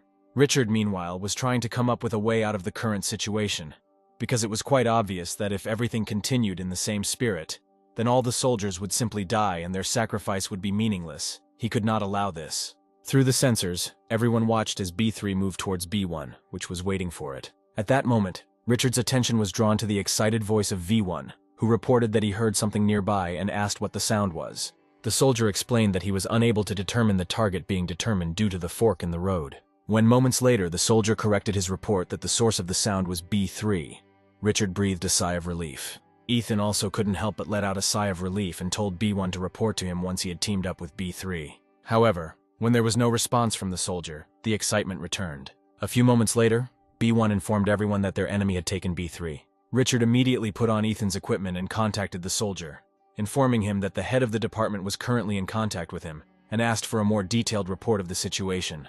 When he was told that it all happened so quickly that the soldier did not have time to see anything, the man turned purple with anger and shouted out in bewilderment a question about how this could have happened, because the enemy was right under his nose. Nicholas and Ethan looked at him in surprise. For the first time in a long time, the cold-blooded Richard was losing his temper. Unable to restrain himself, he threw the equipment onto the floor, cursing loudly. He couldn't believe that all this time none of them had noticed this creature, which was always somewhere nearby, and was now just playing with them. Richard didn't want to think that this creature had such advanced intelligence that it had never been caught on camera by the soldiers, deliberately avoiding filming. His eyes widened in surprise at the sudden realization. He bent down and reached for the equipment lying on the floor. The man put it back on, thinking it over again. He then forcefully ordered Soldier B1 to state his name. When there was no answer, he repeated his order, causing George to look genuinely confused. Richard's worst suspicions were confirmed when a soldier's laughter was heard on the other side, and he admitted that he had been found out. At that very moment, the B1 camera captured someone's four-fingered paw, and immediately after that the image became covered with numerous cracks. Nicholas and Paul froze in horror, refusing to believe what they had just seen. The picture was no longer transmitted because the camera was broken. Shocked, Jacob couldn't stay on his feet and fell to the floor, not taking his eyes off the screen. Richard's face was no less shocked than his colleagues, and the leader of Group A contacted him and asked what was going on there. But the head of the department didn't hear him at all. He quietly gritted his teeth, analyzing what had just happened. With the camera out of the way, Eric was relieved to finally be done with Team B. Thanks to a tip he received from Ray, he was able to disable the soldiers' communications equipment using wave radiation. It was because of them that B3, who was walking behind everyone, constantly heard interference. Our hero had no trouble getting rid of the soldier who was busy fixing his equipment with his new combination skill poison glands. after which everything else went like clockwork. While devouring the body of his victim, Edgar mentally thanked Richard, because thanks to him, today he would be able to eat until he was full. Next up for him was Team A. He activated his hypersensitivity to understand where the soldiers were now. His ability could spread over a fairly large radius, so he had no problems finding it. And then, a minute later, he finally found 3 people in full combat readiness. Edgar immediately headed towards them. He knew he had to be careful this time, because his opponent now knew he was able to imitate the human voice. He moved extremely carefully, peering out from around the corner. Our hero was aware that there was a fork in the road ahead, from which Team A would emerge very soon. Suddenly, a proverb popped into his mind. Knowledge is power, and another brilliant idea immediately appeared in his head. He understood perfectly well that incomplete knowledge could turn out to be poison, which he was going to use. The soldiers of Group A confidently walked forward, carefully examining the space around them. Having stopped, the squad leader contacted the control and said that this was A1, and they were now at a fork in the road and were going to continue moving to the right. When the department leader approved their actions, the squad moved forward. Richard reminded them that the enemy was able to imitate the human voice, so they were allowed to open fire immediately if they heard anything like that. As soon as he said this, someone's cry for help was heard from around the corner. A1 immediately stopped and told his partners that it was the enemy. They opened fire on his orders. Edgar expected this, so he was able to quickly move out of the line of fire. After waiting a few moments, A1 gave a hand signal to stop the attack. After that, they moved forward, looking around with even greater concentration. Richard's voice coming from the microphone ordered everyone to hold their positions and cover A1 in case of danger. But none of them could even predict the plan of our hero, who, hiding in the shadows, was now following right behind the group of soldiers. A3 was completely focused on the road in front of him, and completely oblivious to the threat looming over him in the form of Edgar's paws. When his cry of horror was heard, the soldiers in front immediately turned around. The shocked group leader informed command that the enemy had been behind them the whole time. Holding one of the soldiers hostage, Edward waited for the humans to react further. When A1 and A2 received the order to open fire, they shouted out that they could not do it. A1 explained that the enemy had taken A3 hostage and hidden behind him, so there was a high probability that they would hit a comrade instead of the monster. Richard let out a shout, ordering the squad leader to immediately open fire and finally shoot at the monster, who raised his weapon, aiming. The soldiers opened fire simultaneously, following the orders of their superiors. Edgar threw aside the now useless body of his victim and began to run. The bullets flew past him at a tangent, hitting him every now and then. As soon as he came across a fork in the road, our hero immediately disappeared around the bend. He left behind acidic drops that burned through the surface of the tunnels. As soon as the enemy disappeared, the soldiers stopped pursuing him and returned to their comrade.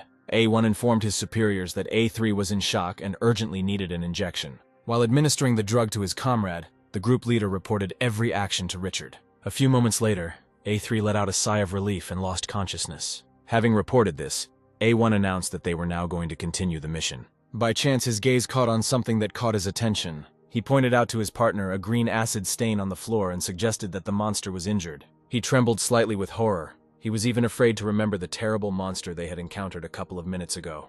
As the team leader, Thomas walked ahead and carefully peered around the corner, trying to locate the enemy. With the help of the acidic trails left by the monsters, this was not particularly difficult, and they moved along the trail left behind, keeping their weapons at the ready. Contacting his superiors, Thomas requested permission to introduce an amplifier for more effective suppression. Richard didn't answer right away, but when the soldier finally received his approval, he immediately touched the display on his suit, performing all the necessary manipulations. The drug he administered worked immediately. Hellish pain pierced his entire body. Unable to withstand the load, he fell to his knees, leaning his palms on the floor. In an attempt to contain the pain, he clenched his fists, leaving deep indentations on the floor. Watching his leader suffer, Douglas said he would kill this monster no matter what it cost him. By this time, Thomas had already managed to come to his senses and, rising to his feet again, said that he would do this only after him. As soon as they took a couple of steps forward, they saw in front of them a fairly wide hole in the floor, eaten away by acid. Thomas came closer and looked inside. After contacting his superiors, he reported that they had discovered a hole in the ventilation duct, after which he added that the monster could have descended through it into the corridor. When Richard asked to be told the exact location where it happened, Thomas replied that it was the 6th sector near the utility zone. None of them suspected that they had once again fallen into our hero's trap. Edgar jumped down, drawing attention to himself. Douglas turned around instantly and looked at the monster with a shocked expression on his face. He immediately opened fire, but Edward ran forward, completely ignoring the bullets flying at him. He didn't even have to dodge because all the bullets flew past. This greatly surprised the soldier, and he did not stop shooting. Having gotten close enough to him, the hero grabbed the soldier by the head. He didn't even have time to do anything before he was knocked off his feet and thrown with force onto the floor. Thomas watched this horrific scene from the side. His mind was completely overwhelmed by anger, and his eyes changed their color to gold due to the overwhelming emotions that needed to be released. Rushing towards the enemy, he opened fire. The hero reacted immediately, holding out the body of the soldier he had just killed in front of him as a shield. When the stream of bullets stopped, Edgar began to move towards the soldier, his pointed tail sticking out in front of him. Thomas knocked the enemy's tail away with his weapon when it tried to attack him. Then he raised his fist to strike and jumped straight towards Edgar. The hero was surprised by the extraordinary speed of this man, who in a couple of moments found himself right next to him. However, Thomas's blow landed on the floor because Edgar managed to dodge. Immediately after this, he started to run, leaving the soldier behind. Grabbing his weapon, Thomas fired another endless stream of bullets, but they barely hit the monster, which soon disappeared around the next corner. From a feeling of hopelessness and dull rage, he screamed at the top of his lungs. Our hero, meanwhile, moved further and further away from that place. Taking turn after turn, Edgar didn't stop for a moment. It was only when he felt he was relatively safe that he was finally able to stop and catch his breath. The soldier's abilities made him very scared, so he decided that if he didn't want to die, he needed to change his strategy. He began to think actively about what other trick he could use. A few moments later, another bright idea came to his mind, and he remembered that there was a surviving soldier left in one of the corridors. A3 had already managed to come to his senses, but it was very difficult for him to move on his own. Hearing someone's footsteps approaching, he looked up to see who it was. A few moments later, the monster's head appeared from around the corner. Edgar looked around. Satisfied that they were alone, he emerged completely from his hiding place and ran towards the immobilized soldier. He watched the monster that had stopped next to him with eyes full of horror and tears. When he leaned his head against his helmet, the man couldn't help but scream. Then Edgar, with one movement, knocked him to the floor, pressing down on him with his paw. A moment later, its sharp claws pierced his flesh, causing an even louder cry of pain to come from the soldier's throat. Smiling widely, the hero tore out the man's heart, sending blood spray all around. Edgar absorbed the organ he had torn out in a matter of seconds and switched to the body. He mercilessly bit into the flesh of his victim, tearing off piece after piece. When there was practically nothing left of the soldier, Edgar licked his lips, thinking that this should help him. With his paws, he turned over the remains of his victim. He then took his helmet, fully confident that the others had already learned that A3 had been attacked. His guess was confirmed by the switched-on camera attached to the helmet. Having unhooked it, Edgar began to trample it with his paw, disabling the device. Just a few moments later, the image from that camera was no longer transmitted. Upon receiving notification of the attack on A3, Thomas immediately headed towards it. A couple of minutes later, he noticed the bloody body of a soldier ahead and called out to him, asking if he was okay, but there was no answer. Stopping next to him, Thomas called out to A3 again, but he showed no signs of life. He realized that things were bad and, grabbing A3's hand, began to press on the sensors, injecting him with medicine. At that moment, Thomas saw something burst out of his comrade's stomach and pierce his throat. He instantly recoiled, struck by Edgar's poison. Choking on his own blood, Thomas fell to the floor. Meanwhile, the sound of tearing flesh was heard behind him. Thomas turned around in horror to check what it was. His eyes were met with the horrific sight of a bloody monster crawling out of the A3 suit. The surviving soldier broke out in a cold sweat. With his last strength, he tried to crawl away from there, but the monster followed him, not intending to let its victim escape. Suddenly, Thomas felt the monster's paws grab his neck and head. Lifting him into the air, Edgar pulled off his protective helmet. Afterwards, he came as close as possible to him and whispered wishes for a pleasant appetite to himself. Upon hearing this, Thomas looked at him with fear in his eyes, realizing that this was his end. Having got rid of the last soldier, our hero moved on, thinking about what his enemy's next actions might be. He assumed that there were still about 90 soldiers left on board, and those who heard his warning would attack him with all their might as soon as they saw him. He was also aware of the problem of the lack of reinforced equipment, but this was a mere trifle for him, because the main problem for him was the armament of the military. As he made his way towards his target, Edgar was well aware that the plasma guns were a danger to him, so he had to try to avoid encountering them. In the game, plasma weapons were quite well known. It was a powerful technique used in various battles, and was most often used to destroy ships and tanks. Typically, due to the weapon's immense power, its dimensions were heavy enough to be lifted by one person, and required at least 2 people to use it. So people created a light version, in the form of a machine gun, which immediately gained enormous popularity. But despite this, heavy weapons such as plasma launchers were continuously supplied to the megacorporation. Edgar hoped that since this ship was an exploration type, it would not have such destructive weapons. Suddenly he froze a meter from the grate, hearing bewildered cries from below. George was furious, and demanded an explanation from Richard, asking where this monster came from and what the hell was going on here. The head of the crisis management department said that Bill had one unregistered creature on his supply list, and most likely that was the monster. When Edgar heard that the captain had lent Richard enhanced equipment specifically to catch the monster, our hero calmed down a little. He knew that this equipment played the role of a life preserver in space, and was quite an expensive pleasure. The thought that the desire to cut costs would only lead to a shortening of their own lives brought a satisfied smile to Edgar. Meanwhile, Richard responded to the captain's earlier attack by saying that if they had had good equipment, they would not have had to endure failures, which irritated George even more. Completely ignoring the captain's face, distorted with displeasure, he continued, saying that in addition to this, he had information that their enemy was an incredibly dangerous creature with high intelligence and was capable of imitating someone else's speech. The words he said shocked George. Without taking his eyes off the ship's captain, Richard said that gathering information on the battlefield was of paramount importance, and that they should now reconsider their actions based on the information received. George had no choice but to admit that he was right and agree to adjust the plan.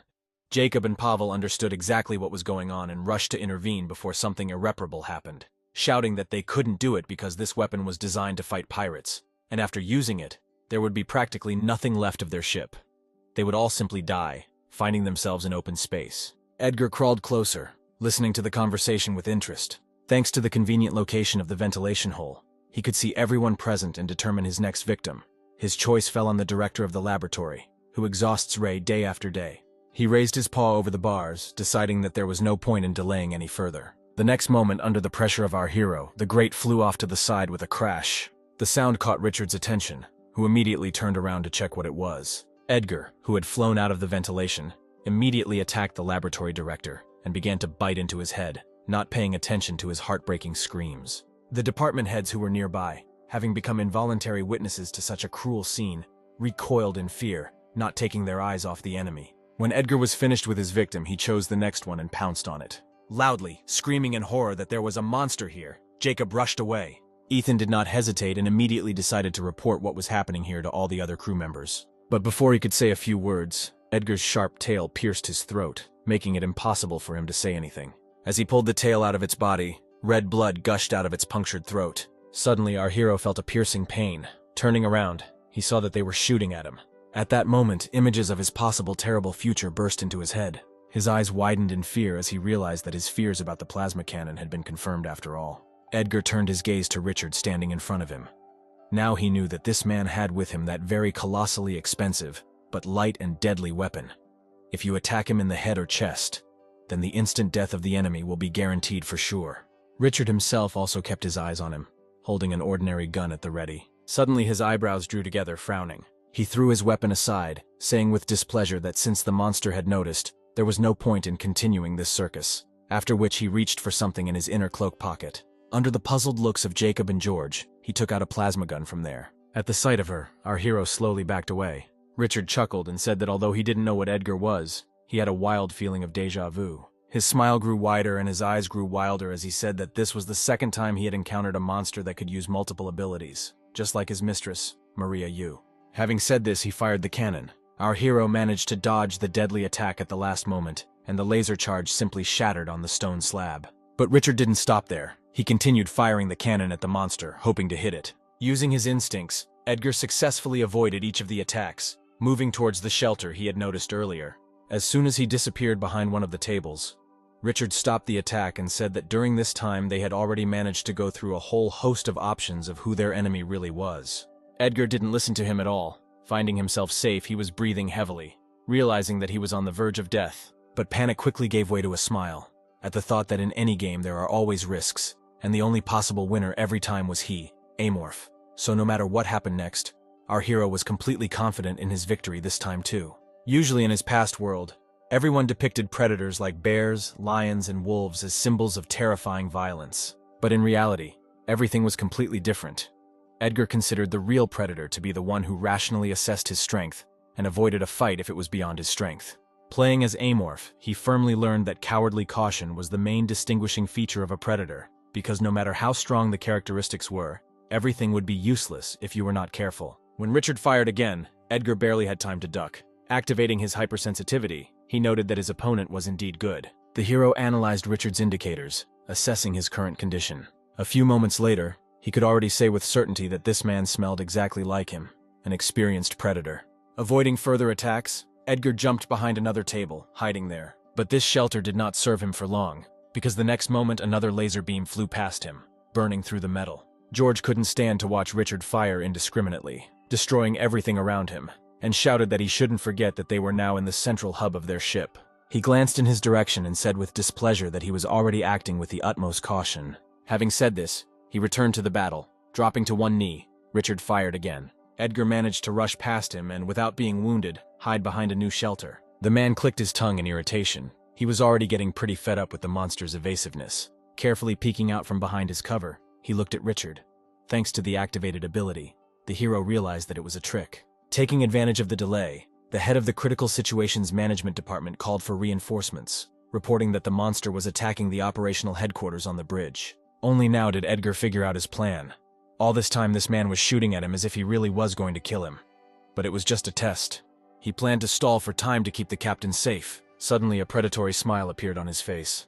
While thinking about how he could finish everything before armed soldiers arrived, he accidentally noticed a fire extinguisher under the table. Taking it carefully in his hands, Edgar thought that this little thing had come in handy here. The next moment, without hesitation, he pulled the pin. Chuckling quietly, the hero aimed the hose straight at his opponent. A white fog instantly filled the entire room, preventing everyone present from seeing anything. Richard covered his nose and mouth with his hand, still holding the gun at the ready, and shouted that such a cheap trick would not stop him. He then fired blindly, but both laser beams missed our hero. The rest of the people, unlike the head of the Crisis Management Department, succumbed to panic, losing the ability to see who was a friend and who was an enemy. Hearing their confused and fearful voices, Richard shouted out that they had not been given weapons for decoration. When he returned to fight the monster, he realized with horror that it had disappeared again among the smoke. Edgar chuckled to himself when the man belatedly realized what was happening and ordered the captain to be taken out of here immediately. He himself had already managed to find a new victim and infect her with his poison. Not allowing him to move, Edgar opened his mouth and sank his teeth into the soft flesh, tearing off piece after piece. The marshal called out to Richard, asking where he was, and from somewhere in front the voice of the head of the department immediately came, saying that he was here. However, when another voice came from behind him, informing him that the department head was here, Marshall was confused. Meanwhile, our hero had crept up behind the man, who shouted that they should not give in to these provocations of a monster who was simply trying to confuse them. A moment later, he suffered the same fate as the rest of Edgar's victims. Suddenly, Marshall heard the voice of the head of the navigation department, who shouted that the monster had already killed Richard. He was pulled out of his state of shock by another voice, which told him that he should not believe these tricks, because the monster was cleverly imitating other people's voices. Several voices simultaneously told Marshall completely contradictory things, driving him crazy. He turned towards one voice and then another, keeping his gun at gunpoint. When one of the voices began to shout that he could not hesitate and shoot immediately, because the enemy was right in front of him.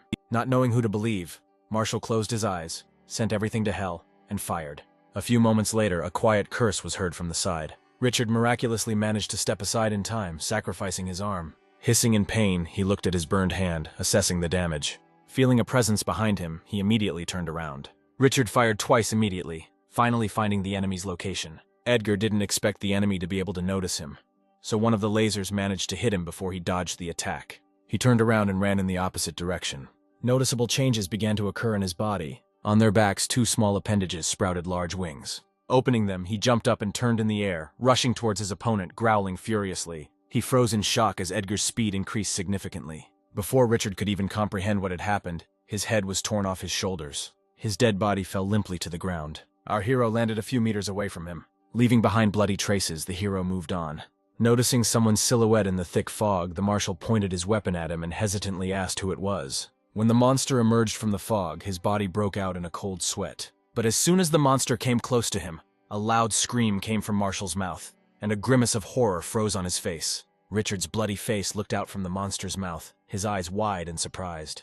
After standing there for a while, Edgar walked past, holding the severed head of the Critical Situations Management Department in his mouth as a trophy. Struck by what he saw, Marshall was afraid to even move, so as not to attract the monster's attention once again. But our hero didn't touch anyone else. Having fulfilled his goal, he jumped back into the ventilation hole in the ceiling. He wouldn't have minded staying a little longer and slowly eating all that meat. But right now, Edgar had other things to take care of. Once the smoke cleared and reinforcements arrived, George snapped at the soldiers. He asked in bewilderment how they could even perform their duties at such a speed. It was quite difficult for the young specialist to inspect the place where disfigured corpses were scattered everywhere. Such a terrible picture made them want to vomit every now and then. Having ordered the soldiers to immediately get down to their business, he turned around and walked a couple of steps to the side. Sometime later, he was called out and informed that the identification of the victims had already been completed. George approached the medic and asked with hope in his voice if there were any survivors. The man shook his head and said that everyone had died except the leader of the research group. The ship's captain was greatly surprised to learn that senior researcher Thomas had survived and was now being taken to the recovery room. The medic explained that Thomas was immune to the monster's toxins, but suffered irreversible serious damage to his senses of sight, smell, and taste. The news that such a talented soldier would have to breathe through a tube for the rest of his life did not please George at all. When William asked why they didn't just surrender to the space dogs, anger flashed in the captain's eyes. Prepared for his reaction, William closed his eyes and said that all the people here just wanted to live their lives and not go through this hell. George turned around and replied that he didn't have time for this useless talk now. They all needed to get back to their work. He still found it hard to believe that so many people had died in a fight with just one monster. Besides this, the head of the research, technical, medical, supply department, navigation department, and the crisis management group all died. If their ship collided with pirates now, there would simply be no survivors. Stopping, he even began to consider the idea that he should just drop everything and run away, saving his life. He was torn from these thoughts by the voice of one of the soldiers, who had discovered a strange pistol. Hearing this, he called out to the soldiers collecting the bodies and ordered them to bring the weapons to him. They immediately carried out the order and handed him the pistol they had found. George immediately recognized it as Richard's weapon. Examining the laser gun, he determined that the charge was about 60%. Although it was covered with a couple of cracks, it could still be used for self-defense. Having hidden the weapon, he left the room. Meanwhile, our hero moved to his lair, where he managed to significantly worsen the condition of the pipes. He was counting on the fact that if the system reported a problem, it would take a significant amount of time to process it. Now he was planning to expand his nest. Edgar already had 3 nests in cryo chambers, so he should choose a new location. The first option that came to his mind was the canteen. Food was the most important thing for survival, so he could spoil the food and cut off his enemy's supply. The second, no less suitable place, he considered the military equipment warehouse, where all the plasma installations were stored. If people decided to resort to using it, our hero would not have a chance. The last option was the lab because it contained a large number of different genetic samples and ionium. But the problem for Edgar was that the probability of obtaining characteristics from the samples was less than 10%. Only with the help of ionium could he awaken the full power of the individual, and thus prepare for a skirmish with pirates or meeting with other possible enemies. Having decided that he would place nests in the dining room and laboratory, and that he would simply steal the plasma installation and use it himself, our hero left his lair. As he climbed into the sewer hole, he noticed that he hadn't really cared about it before, but what Richard had said still haunted him. Although he didn't know for sure who Dominic Yu was and who he served, Edgar suspected him of conspiring with the pirates. He knew that there was nothing more frightening than an unknown enemy, so he should get as much information as possible. Guided by such thoughts, he was heading towards the laboratory when he suddenly heard Ray's joyful voice. Peering cautiously around the corner, Edgar noted that she was in high spirits today. After making sure that no one was there, he went out and voiced his thoughts to Ray that she was in a better mood today than in their previous meetings, and she replied that she had not been in pain today. The hero stopped a meter from the bars, thinking that while the little people were hiding in their rooms, he could experiment a little. Deciding that he should be bolder, he moved forward. At that very moment, the sensors installed on the ceiling lit up red. Everything around was filled with a yak-red glow, and subtle vibrations emanated from the sensors, transmitting a signal of danger. Edward sat motionless, studying the device carefully. When Ray asked what it was doing, the hero asked her to wait a bit. He sat like this for about half an hour, but no one came to the signal. This incident helped him understand that these were all just dummies, which were intended to intimidate him. And since he no longer had to move with bated breath, he moved on to more decisive actions. With one blow, Edgar knocked out the grate, and it fell to the floor with a crash. Immediately after this, the hero himself went down, stopping near the cryo chamber in which Ray was imprisoned. He said that they had not seen each other for a long time.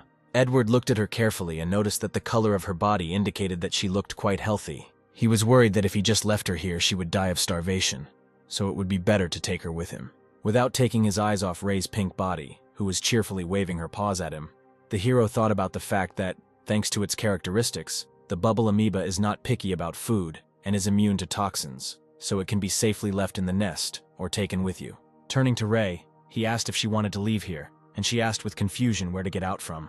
Edgar explained to her that if she wanted, he would help her get out of the laboratory, and she happily replied that she wanted it. He nodded and walked a few meters away from the cryo chamber, warning her to be careful. After that, he lifted off the floor and rushed at full speed straight towards the cryo chamber. Edgar easily broke through the thick glass with his body and picked up Ray in his arms before she could fall. She quickly jumped onto her friend's shoulder and happily thanked him for his help. The hero had to take her off himself and put her on the floor, after which he asked Ray to wait a little while he finished with one thing.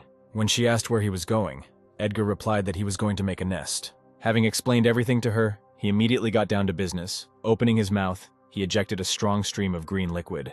It spun around, filling the entire space with its toxins. Ray jumped happily a little away from him, watching what was happening with interest. A few minutes later, the entire lab was filled with sticky green clots. Edgar looked over his work appraisingly. He was sure that now no one would be able to use this laboratory for its intended purpose. When he felt hungry, he broke the glass and grabbed someone's brain languishing there. He tried to ignore the nasty taste and focus only on the nutrients it contained. He glanced at Ray, who was quite actively absorbing someone else's brain that he had given her. As the hero was about to throw another brain into his mouth, he felt something. Edgar put his brains aside and said, Ray, that they had guests. He determined that there were only two people at the entrance, one of whom was a soldier and the other a researcher. Throwing Ray back onto his shoulder, the hero hid behind a green wall of his toxins. A few moments later, the entrance door to the laboratory slowly opened. The men standing at the threshold were stunned with horror when they looked inside. With his weapon at the ready, the soldier entered first, looking around carefully, followed by the researcher, covering his nose with his elbow from the terrible stench in the room. The soldier tried to understand what these green roots were that had covered the entire laboratory from top to bottom. Hearing a rustling sound behind him, he immediately turned around.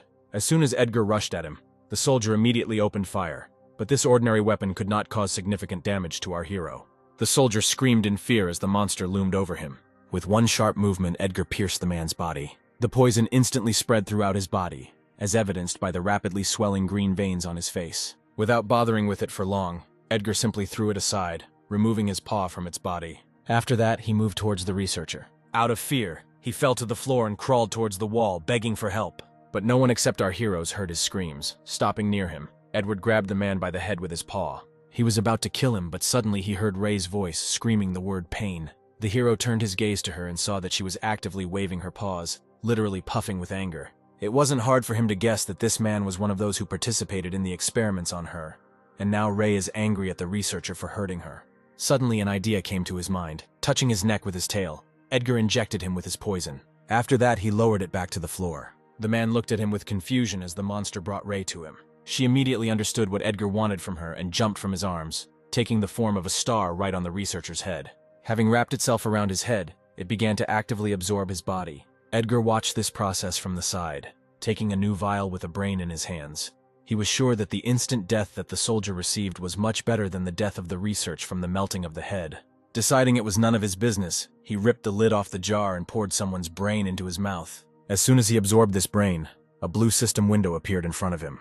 A smile played across his face as the hero realized that he had achieved his goal much faster than he could have imagined. Edgar received a message that a type of physical strength enhancement was now available to him. By this time, Ray had finished absorbing the researcher and slid off his body. When she reached him, Edgar asked her to wait a little while until he finished.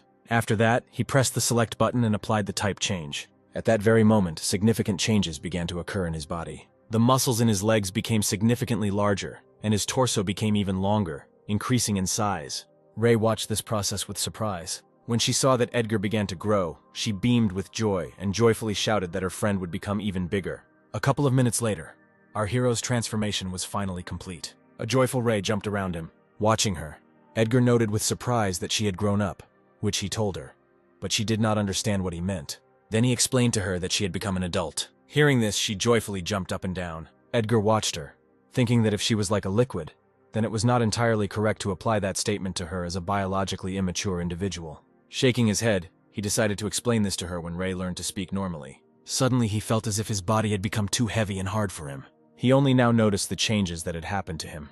In addition to his height, his hands and nails were covered with hard armor. His legs also became much thicker due to the strengthening properties. The hero called up the system window again and saw that he had 3 new skills added: natural healing, saw tentacles, and pollution. Natural healing combined with vitality turns into renewable energy. After reading this, Edgar felt a little disappointed. For Amorph, he could obtain an unlimited number of types, but only one of them is not available for use. and the requirements for acquiring a new type are doubled each time. For example, if he first obtained the super ability enhancement type, the number of points of the physical strength enhancement type would increase from 10 to 20. If this were a game, Edgar would be thinking more about the timing of getting the type. Deciding to put the next type on the back burner, he set about testing his new skills in action. When he activated the saw tentacle, a spike-like tentacle emerged from his palm. Mentally controlling it, Edgar punched through one of the pillars in the room. He appreciated their attacking power, noting that this skill would be quite useful to him.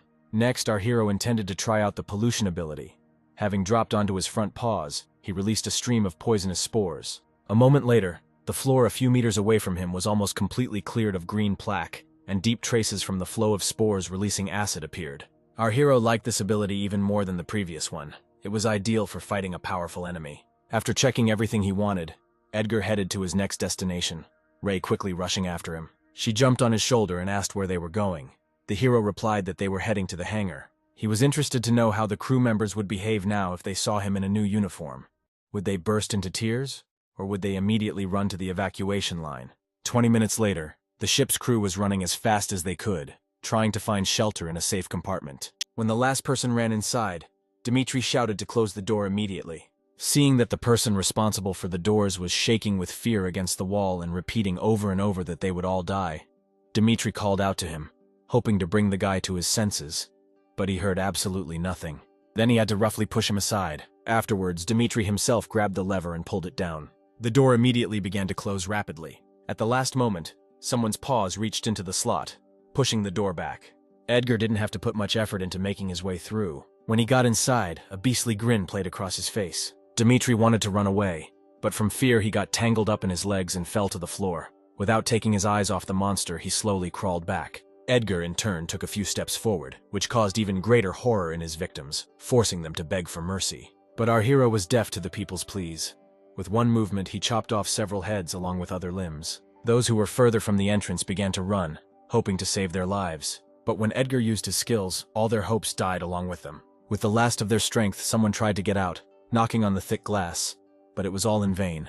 The ship's solid walls absorbed their dying cries. Thomas, who was in the cryo chamber, had long since come to his senses, and it seemed very strange to him that he did not hear the doctor's steps at all. He tried to clench his hand into a fist, but he couldn't. Thomas did not understand why he was being punished like this. He would have gladly preferred death to such a shameful life. Suddenly, he heard the sound of the door opening. He couldn't see who exactly was coming, so he tried to determine by the sound, by the type of footsteps. If at first Thomas thought it was a soldier, then when his guest stopped right next to the cryo chamber, his empty eye sockets opened in surprise. He realized that the monster had come for him. Edward entered a combination of symbols on the keyboard. Thomas listened carefully, trying to understand what this monster was doing. Suddenly, he felt something soft and pleasant touch his face. However, very soon this pleasant feeling was replaced by hellish pain when Ray began to absorb all layers of his skin. Thomas felt like his whole head was on fire. Edgar watched all this from the sidelines. He was terribly pleased to watch this little man suffer.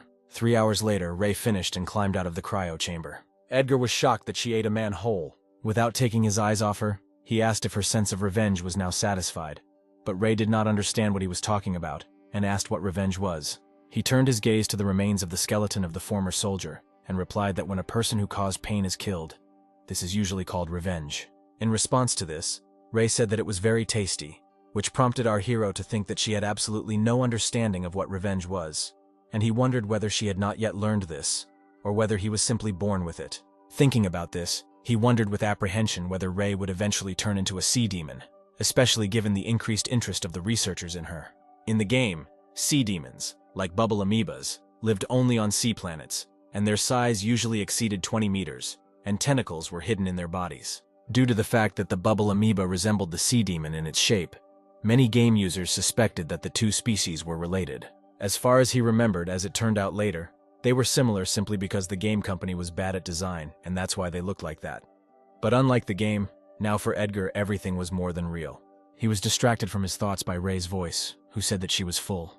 Then, under his watchful gaze, she moved from his palms to his favorite shoulder. Having completed all their business here, they went on together. On his way to the lab, Edgar made sure that the nesting process was going smoothly when acidic gas spores began to swell and burst out on the green surface. This could not but please him. The main part of his plan had already been completed. Having left this place, our heroes went in search of their next victim. Meanwhile, in the vicinity of Planet 08, A pirate ship docked with another. Alicia desperately tried to escape from the bandits, but she was quickly caught. The girl, held by two criminals, begged for her husband to be released. Her husband, in turn, rushed towards her, shouting for the pirates to immediately release her. Suddenly, a shot rang out in the room, and a huge stain of blood spread across the man's light suit. The pirates laughed contentedly as they watched this scene, and some of them took the time to count all the stolen wealth. They were ready to kill anyone and everyone who stood in their way. Their brothers found several more people and tied them up, taking them hostage. Alan watched all this with a bored look. He was already beginning to get quite irritated by the fact that all these efforts were being made just for the sake of some pathetic trinkets. Suddenly, his attention was drawn to someone's plaintive voice asking how they could do this to him. Alan listened attentively to some fly's complaint that he had not received a worthy reward after all the work he had done. When he asked irritably if a couple of errands had already turned them into friends, Alex was puzzled. Alan shrugged and explained that trusting strangers was exactly what one would expect in the end. Soon he left the ship captured by his people and returned to his own. There, his subordinates were already waiting for him, lined up in a row. Stopping in front of one of them, he threw the scalp he had recently taken from Alex onto the floor and ordered Paul to deal with it as usual. He lifted the bloody skin and looked at Alan with confusion when he asked if there was anything else he could do. Meeting his gaze, the pirate leader shook his head and told Paul to go get Maria, who turned around and immediately ran to carry out the order. Alan sighed heavily, thinking how tired he was of messing around with these fools. A few minutes later, Paul's voice was heard again, shouting that he had brought Maria. A dark-haired girl in a white coat and glasses covering half her face came forward to him, her voice trembling with fear. She asked why she had been called. He nodded and replied that he had heard that they had a new job and asked the girl for details. She, hesitating a little, explained that she was supposed to meet her friend today, but for some reason he stopped getting in touch. Maria shrank from fear at the loud, disgruntled roar. Alan slapped the armrest and demanded with emphasis in his voice that she be more specific. Maria replied that a request had been received from a research ship under the command of Captain George Silos to dispose of a corpse. Upon hearing about the Silos family, Alan's face showed surprise, and he asked if they were really here. Noticing this, Maria asked if he had heard anything about this family. He sighed tiredly, and folding his arms across his chest, replied that this was the third family among the Titans, after which he asked whose body they had ordered. When he heard that the body belonged to a woman from the Yu family, he narrowed his eyes in displeasure. At the end, Maria added that during the last call they were promised 1,000,000 credits as a reward. The amount she named amused Alan, and sighing, he said that they were simply crazy. It didn't take a rocket scientist to immediately spot a conspiracy, especially considering that the atmosphere in the megacorporation has been rather unusual lately. He even heard rumors that the young Silos family from Mars had challenged the Yu family, the old king of Earth. The main business of the Silos family was the development of ships, but more attention was paid to genetic modification without the knowledge of the main families. And if the body of the deceased really belongs to the Yu family, it should be genetically modified, in which case they may well try to transfer the body to the Silos. By his calculations, this family would probably want to get the body for no less than 10,000,000 credits. The plan that had matured in his head smelled of big profits. For the sake of money, he was even ready to leave behind his grudge against the Silos, who made him the mutant Hulk. Looking at the girl in front of him, he asked what happened to that ship. Were they really attacked? She answered uncertainly that she did not know the details of what happened. Hearing her answer, he chuckled and assumed that they must be somewhere nearby. Then he rose from his seat and announced to everyone that as soon as they gathered, they would immediately go to George Silas's ship. Everyone in the hall let out a joyful cry and went to prepare for the coming attack. He also ordered them to blow up the previously captured ship so as not to leave any unnecessary traces behind. Half an hour later, their ship set off for its new destination. Alan's subordinates successfully planted a detonator on the ship they had captured. When the pirates were far enough away, the explosives that had been planted emitted a loud squeak, warning that they would explode in a few seconds. The flash of the explosion destroyed the entire ship in literally 1 instant. Edgar tensed as he sensed the strangers. He immediately guessed that these were the same pirates with whom Richard had made an agreement. Touching the floor, our hero activated the connection. Just like last time, his energy spread through all the wires of the ship, transmitting all the necessary information to him. Thanks to this, he was able to accurately determine the location of the enemies, who were currently drilling through the outer wall of the research ship to penetrate inside. His guess turned out to be correct, and a few minutes later the pirates were burning a hole in the wall of one of Edward's lairs. Once everything was ready, Greg kicked out the cutout piece of metal. Afterwards, he and his group went inside. Edward felt that right now the pirates were heading for the bridge, and judging by their characteristics, his enemies were real professionals in battle, and all their actions were honed to the point of automatism. When they started to cut another door in the wall, the hero tried to guess how stupid or smart these guys were. because even someone with the initial inclinations of ingenuity would immediately notice that this ship looks too strange. But when they knocked out another piece of the wall, he realized that the pirates were simply blinded by greed and did not notice anything except treasures. However, what awaited them in the next room still attracted the attention of these guys. They walked inside the dark room, carefully examining the walls and ceilings covered with strange green vines. After contacting their captain, they reported that they had successfully taken control of the bridge, but that something was wrong with this ship. When Alan asked what exactly was wrong, Brooke replied with puzzlement that they had not met a single person on board, and that there were strange trees growing everywhere. What he heard enraged Alan. Crushing the fragile glass of the wine glass in his fist, he shouted that Brooke should not take him for an idiot who would believe that a plant would suddenly grow in space. When Brooke said that everything he said was the absolute truth, Alan, who was in a real rage, stood up from his seat and headed towards the exit, saying that he would come himself and check everything, and that Brooke had better start saying goodbye to his head. In the shortest possible time, he gathered people and, dressed in his combat suit, he entered the alien ship. This did not go unnoticed by our hero in Alan. Edgar easily recognized the leader of the pirates. Afterwards, he started testing other members of his team. One of them was an insect man who could control the pheromones coming out of his body. Next came a cyborg from the Star Union with a mechanical sound instead of a heartbeat. Our hero liked the news that the pirate crew consisted of various races. Before, it was not even possible for him to kill 10 creatures from each race except for humans. But now he can quite easily fulfill all the conditions for a new evolution. Suddenly, something else caught his attention. The girl walking behind everyone seemed terribly strange to him for an ordinary person. Looking at her, he had the feeling that there was a computer in her head instead of a brain. Deciding that it was time for him to visit a certain big shot, Edgar rose from his seat. When Ray asked where he was going, he replied that he needed to go away for a while and asked her to stay there because where he was going was too dangerous. Pointing to the cannon behind her, the hero ordered her to protect this weapon. Ray jumped up and down happily, saying that Edgar could rely on her, after which he left. The hero moved at full speed, fully understanding that now was his only chance to weaken the enemy's borders. For this, he needed to destroy the enemy ship's power source and block all escape routes. Edgar knew full well that these guys were driven by greed, so they would try to protect both the research ship and their own warship, and perhaps even split into groups. His hunt would begin when all the pieces were in place. Having encountered an obstacle in the form of a buried door, the hero used brute force to wedge himself between the doors. Then with one powerful jerk, he opened them. Having freed himself from the interfering obstacle, he freely passed inside the enemy ship.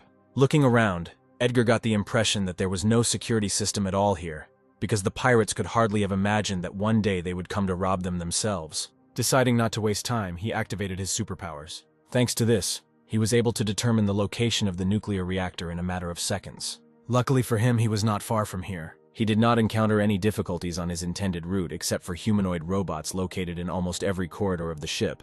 They will immediately warn the central system as soon as they detect an alien invasion. Edgar wondered how he could get past them without getting caught. After a minute of thought, an idea came to his mind and he licked his lips greedily, deciding that the first thing he should do was go and grab a bite to eat. Having decided on his plan, the hero ran forward. Feeling someone's presence nearby, he stopped abruptly. Just around the bend, there were 2 patrolmen. One of them was an ordinary man, and the other was an insect man, and he decided to have some fun with them. Edgar waited until they got closer. As soon as this happened, he immediately attacked the man walking in front with his tail. The insect man froze in shock as his partner's head was suddenly cut off by someone. It took him a couple of seconds to realize what had just happened. Then he reached for the radio, intending to report the attack. But suddenly something wrapped around his hand with the radio, preventing him from doing what he had planned. The pirate cried out in pain as Edgar cut off his arm. It flew to the side and fell to the floor with a bang. The insect man himself began to run, tearfully begging Edgar, who was pursuing him, for mercy. Catching up with him, he hit his opponent in the stomach with his head, knocking him off his feet. After this, he grabbed his victim's limbs with his many paws, tearing him apart, and the 2 front paws fell on his shoulder and head. With one powerful jerk, Edgar tore off the pirate's head. Throwing it aside, he began to eat the soft entrails of his dead victim. By eating them, the hero confirmed his assumption that eating an alien species does not help to replenish everything that is missing for its evolution.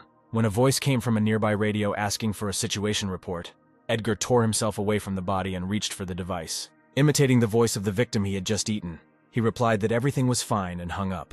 After that, he began to open another locked door using his physical strength. The iron quickly gave way under his onslaught, allowing him passage. Edgar walked slowly into the rather cluttered room, glad that he wouldn't have to fight robots. He lifted the mattress and threw it aside, and began to peer closely at the floor, because he felt very well that the radiator was somewhere here. Having found nothing, he covered one hand with his acid. after which he flooded the floor in front of him with it. Within moments, the acid had completely eaten away the floor beneath it, revealing to Edgar a view of the nuclear reactor, carefully guarded by robots. The hero's eyes sparkled with satisfaction, thinking that if there had been a person in their place, he would have immediately discovered that something was happening here.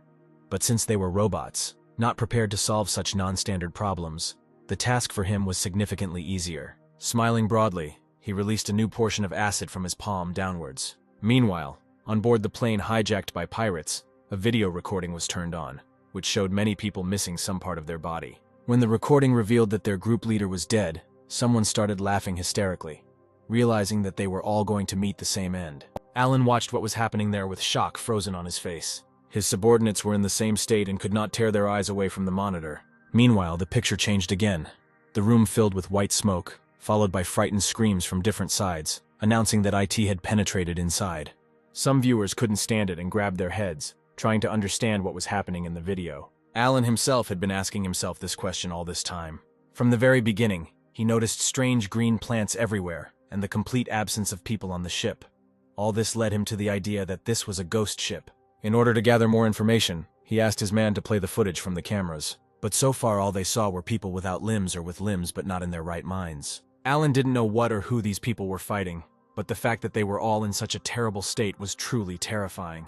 Turning to Rob, he asked to turn on some earlier recording, and he immediately accepted the order for execution. A few moments later, the screen showed a recording of the moment when the reconnaissance squad was sent into the ventilation pipes under the command of Richard. Looking at him, Alan guessed that this man was most likely the one responsible for protecting the ship, and the second man was the captain. It also didn't escape Alan's keen eye that the entire management was in a panic, and their entire workforce was out of action for some reason. He watched the events unfolding on camera, his eyes widening in shock. Some creature with glowing scarlet eyes jumped straight from the ceiling, attacking one of the men. Next came the scene of Richard taking out a laser gun and starting to fire it at the monster. The camera even captured the monster smiling slyly while holding a fire extinguisher in its paws. From what he saw in these shots, Alan concluded that this creature had intelligence, which made it many times more dangerous. Suddenly the picture changed again and everyone saw how wings appeared from behind the monster, and he rushed towards Richard at full speed. After showing the last seconds of the man's life, the recording ended. Alan's thoughts became more and more gloomy. If he was originally worried about how he would deal with the Yu family, now he was worried about how he would carry his body out of here safe and sound. He called out to the girl standing near the screen, but I was still under the strong impression of what I saw and didn't hear anything at all. Then Alan had to call her name again, but much louder. This time Maria heard him and shuddered in surprise. After that, Alan asked when she lost contact with her friend.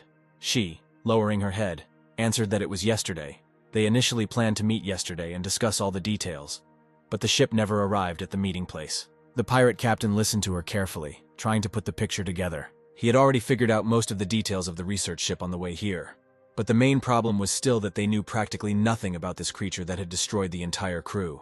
A smile appeared on his face as he guessed that it was highly likely that the monster didn't yet know they were here, since they had managed to get onto this ship almost silently. Nodding to himself, he shouted out that they had to find and kill this monster. Only after that would they go looking for the body of the woman from the M family. He was interrupted by the agitated voice of one of his subordinates, who informed him that they had a serious problem. He sighed with displeasure and asked what the problem was. Ivan hesitated, not afraid to speak further. But when his answer finally came and Alan heard that their ship's engine was broken, he was truly perplexed. Stepping forward, he angrily asked what it meant to be broken, since a couple of hours ago it had been working without any problems. Ivan hesitantly explained that the engine was completely melted and could not be repaired. Hearing this, Alan angrily slammed his prosthetic arm onto the table surface. He was filled with rage that some creature had dared to damage his precious ship. Watching the enraged captain, Maria fell to the floor and cowered in fear. Having come to his senses a little, Alan called out to the girl, causing her to almost jump up from his commanding tone. When he asked if she could pilot the ship, the girl hesitantly replied that she could try, but she didn't know for sure if she could handle it. He cursed loudly and couldn't help but release a blast that flew right behind Maria, causing a strong gust of wind. Under his furious gaze, the girl shouted that she could control the ship. Pointing to his three guys, Alan ordered them to help her figure everything out, and instructed the rest to follow him in search of the monster. By this time, Edgar had already managed to return to his lair and activate his hypersensitivity. The hero immediately realized how angry the pirate captain was, which made him incredibly happy. He was even more amused by the thought that the pirates did not yet know that there were still survivors on this ship, although there were only about 20 of them, including the ship's captain, and some of the surviving members of the leadership. Edgar did not spare them out of the kindness of his heart. He knew very well that a battle would soon break out between them, because Captain George hated pirates. Our hero planned to take advantage of this opportunity and carry out his plan. Besides that, he knew that there were currently 3 pirates and a girl posing as normal left on the bridge. This would be a great chance to attack them, but he had too bad a feeling about it. Amorph's instinct told him that this strange girl was too dangerous and he should stay away from her. Suddenly, he remembered Richard's words about a monster like Edward who uses many abilities. His mistress, Maria Yu. The hero scratched his head thoughtfully, trying to understand what it was about her that made Richard say the words about their similarity. To him, she looked more like a genetically modified person. But considering that this girl was from the M family, who are obsessed with the idea of prolonging life, there is a high probability that she was changed much more than Alexa Y. And if she, Maria, was changed to the player's level, then it will be very difficult for him to defeat her, even if he evolves to a young individual. It had been too long since he had last fought a genetically modified human, so seeing such a powerful opponent again both excited and scared him at the same time. Ivan walked with his comrades through the dark corridors of the plane and cowered in fear at the slightest rustle. The recordings he had seen had too strong an effect on him. Alan walked behind the line, exuding a simply murderous aura. Suddenly, Mark, who was walking ahead, stopped when the device in his palm began to make a faint beep, and looked at it in surprise. He then turned his puzzled gaze to the captain, who asked what had happened, and he replied that the motion sensor had detected people. Alan growled in displeasure, asking for more details. Mark said that the sensor pointed to the captain's cabin of this ship, but the way there was blocked, so he suggested drilling a hole in the nearest wall. When Alan said with undisguised displeasure that he was surrounded by nothing but Cretans, the men trembled with fear before him, knowing full well what their captain was capable of when he was out of sorts. He slammed his prosthesis against his fist and said emphatically that there was no need to ask his permission for such obvious things, but to just take them and do them right away, without wasting any extra time. His team members immediately got to work. Howard quickly wielded the tool and in a matter of moments cut a hole in the closed doors. After this, Mark knocked out a piece of metal with one kick, opening the way for himself and the others. Hearing another beep, he immediately stared at the sensor screen. It was this action that became his fatal mistake. Someone's shot smashed his head. All the other team members following him immediately pressed themselves against the wall, saving themselves from further enemy attacks. When it all stopped, the Mantis Man sighed with relief, glad that he was not the one walking ahead. Alan burst into the room at full speed, his eyes blazing with rage. His fist immediately flew with all its force into the head of his first target. Painting the floor and walls red, the man's head, unable to withstand the impact, flew off his neck. Roaring furiously, Alan killed people one after another, spilling rivers of blood. The guard who tried to counterattack the enemy died one of the last, an incredibly brutal death. The man hung like a limp doll with his chest pierced by Alan's prosthesis. As the pirate threw his body aside, the surviving doctor screamed in horror. Alan walked slowly towards him. He held his palm out in front of him, shouting that he surrendered and would not resist. In response to this, Alan flexed his wrists and growled that their cartel never accepts the wounded, without giving up trying to save their lives. The man admitted that he was the head of the medical team of this ship, and could be useful. Hearing this, Alan's expression changed, and he said that if this was really so, then he must be aware of where the captain himself was, and what they were all doing in his cabin. Instead of answering, Patrick only gritted his teeth, holding back his irritation. But he managed to quickly pull himself together, and after clearing his throat, he said that the captain had headed towards the rescue ship. When Alan asked with disbelief in his voice if it was true that George had done something like this, abandoning his crew to their fate, the head of the medical team replied that he did not know more, nor where their captain had gone after that. The pirate sighed heavily, thinking that the situation was far from being for the better. His ship had been destroyed by a monster, and the only person who knew the location of the body was on the rescue ship. Suddenly a new idea entered his head and he turned his gaze back to Patrick. Leaning over him, he said with a menacing voice that since he was a doctor, he should know where the body of the woman from the M family was. When the man replied that the body belonged to a monster, Alan clicked his tongue in displeasure. He was annoyed that this monster had been mentioned too often in the last hour. Slamming his fist against the wall next to Peter's head, he asked why the monster needed a dead body. The medic, cowering in fear, replied that the creature ate people. Alan realized that if this man was really telling the truth, then they had very little time left. Turning around, he shouted to his group to split up and immediately find the body that the monster had dragged away. If they had any problems, they should report it immediately. They went to carry out his order without question. Then he looked at Peter again and said that it just so happened that they needed a doctor on the team. When he asked the man if he knew anything about genetic remodeling, he smiled tightly and replied that he had encountered it many times, and they could completely rely on him. Thus, the remnants of the original crew were destroyed and only one person managed to survive, joining the pirates. Edward, aware of everything that was happening there, was greatly disappointed that it all ended much faster than he expected. He put his finger to his chin and thought that he should have expected this from the mutant Hulk. Now our hero switched to observing one of the two groups of 6 people each. Deciding that it was time for him to move on, he stood up from his usual place. Ray realized that Edgar was going somewhere again and jumping towards him. She said that she would go with him, but he put his palm out in front of him, telling her to wait for him here. As she persisted in her insistence, the thought flashed through our hero's mind that Ray's behavior now resembled that of a child who wanted to help his father. Watching her huff and puff, Edgar decided that he should give Ray a chance to prove herself in battle. Even if she couldn't help him in the end, he couldn't stop her desire. Sighing, he reached out to her and carefully lifted her into his arms. She immediately climbed onto his shoulder and, in response to his warning about the danger, she happily replied that she would be extremely careful. Immediately after this, they left their lair. Meanwhile, the first group of pirates stopped at one of the closed doors to cut their way further. Julian, standing to the side, looked around and asked in bewilderment where this jungle had come from, and what kind of monster it must be if it could even grow jungle all the way to the ceiling along the entire perimeter of the plane. While working on the door, Victor called out to his partners and said that they needed to get rid of those green vines so he could set up his flame installation. Killian stepped forward and slashed at one of the green trunks with his sword. Green liquid immediately gushed out of the stumps and landed on Kane, who was standing nearby. He glanced sideways at Killian with displeasure and asked if he had done it on purpose. He grinned, looking at the green liquid on his blade, and replied that it would be a reason for Kane to take an extra bath. Victor hurried these blockheads in a displeased tone, reminding them that they had little time. Killian wanted to answer him something, but suddenly noticed how something strange began to happen with his sword. Right before his eyes, his sword began to melt rapidly. At that very moment, Kane grabbed his face and let out a heart-rending scream, causing confusion among the rest of the team.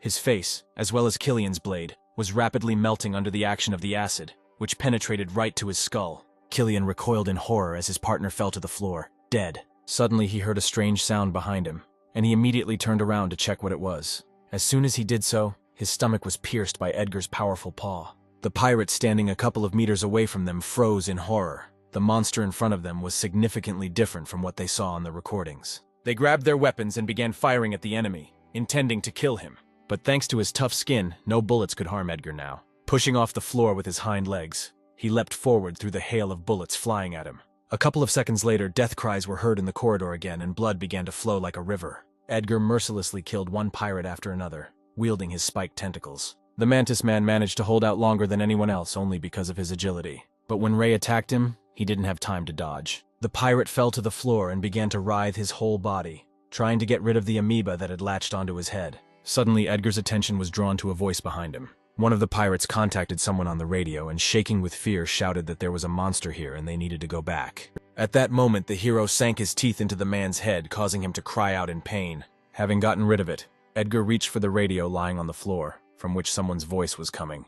Imitating the voice of the pirate he had just killed, the hero said that he had made a mistake and that there was no one here. When he was met with a barrage of angry curses, Edgar apologized for the false alarm and hung up. Turning the radio over in his hand, he decided that he should keep it with him, because it could still be very useful to him in distracting the enemy's attention. He then returned to the pirate's mangled body, who was miraculously still alive even after losing half of his body. Edgar theorized that it was because he was a cyborg from the Star Union. Unlike the megacorporation that enhances and modifies genes, the Star Union believes in replacing weak human bodies with machines. Their main problem was that they forced their beliefs on other races, and any species that fell into their hands would be immediately changed beyond recognition, regardless of their will and desires. Edgar opened his mouth, deciding that even though this pirate was made of iron, he could still try to eat him. As his teeth closed on his neck, several small fasteners flew down. After chewing the first of his heads, Edgar noted that the cyborg had a rather interesting taste. Due to the fact that half of the body was a machine, it had a strong, coppery taste of oil.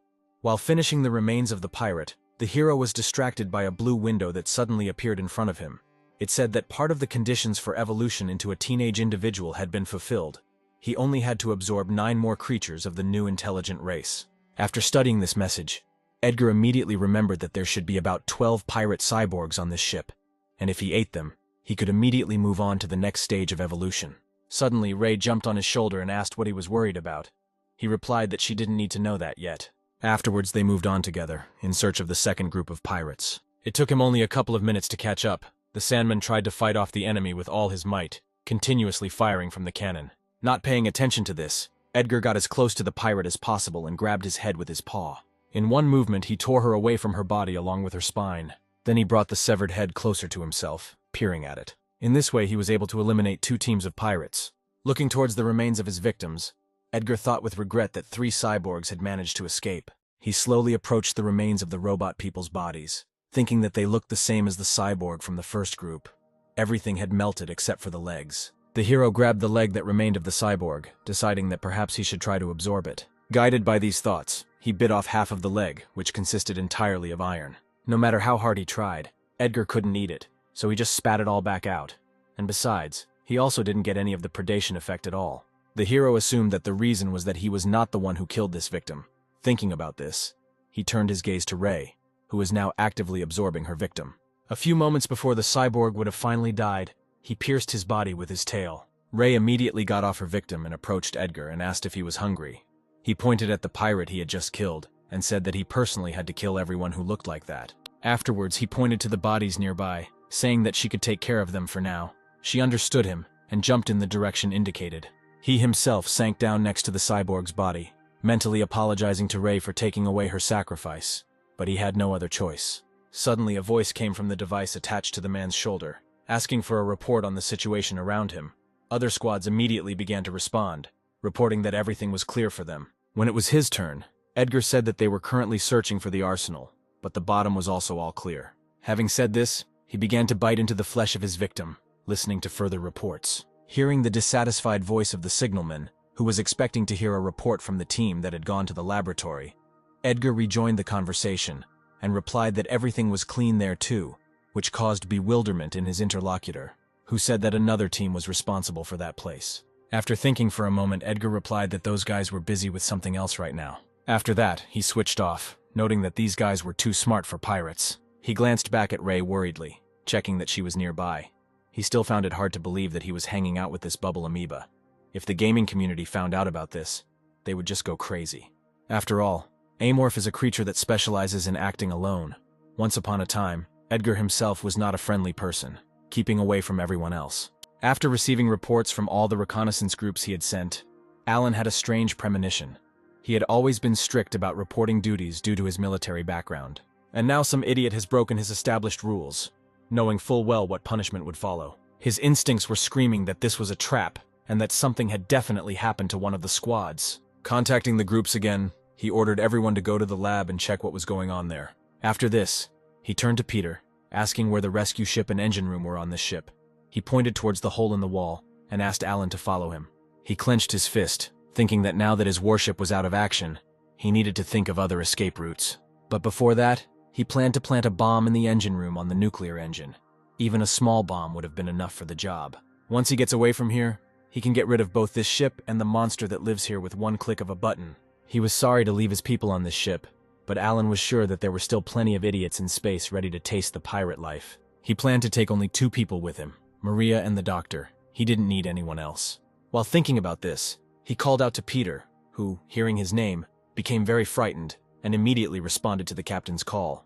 He asked if he knew any details about the monster that had taken over the ship, or even its weakness. When he shook his head, saying that he did not have such information, Alan frowned with displeasure. Noticing this, Tony swung his machine gun at Peter and threatened that he should tell them the truth, to which the man replied in a voice trembling with horror that he was not lying and really did not know anything.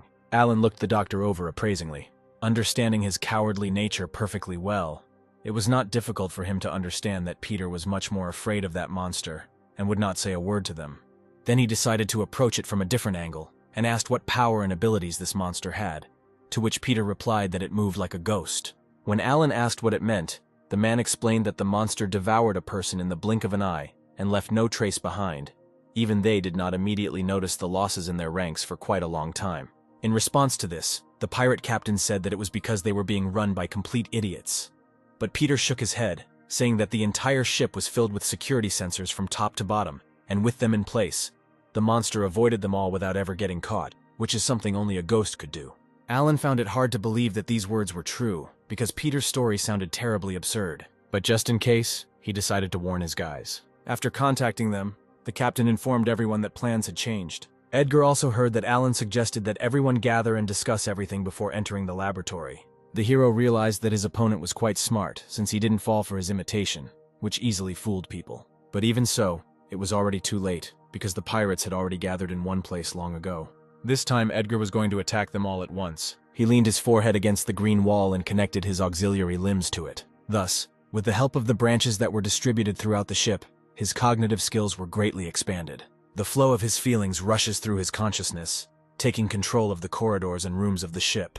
It only took him a couple of minutes for the auxiliary organ connection to be fully completed, and now the pirates were literally in our hero's stomach.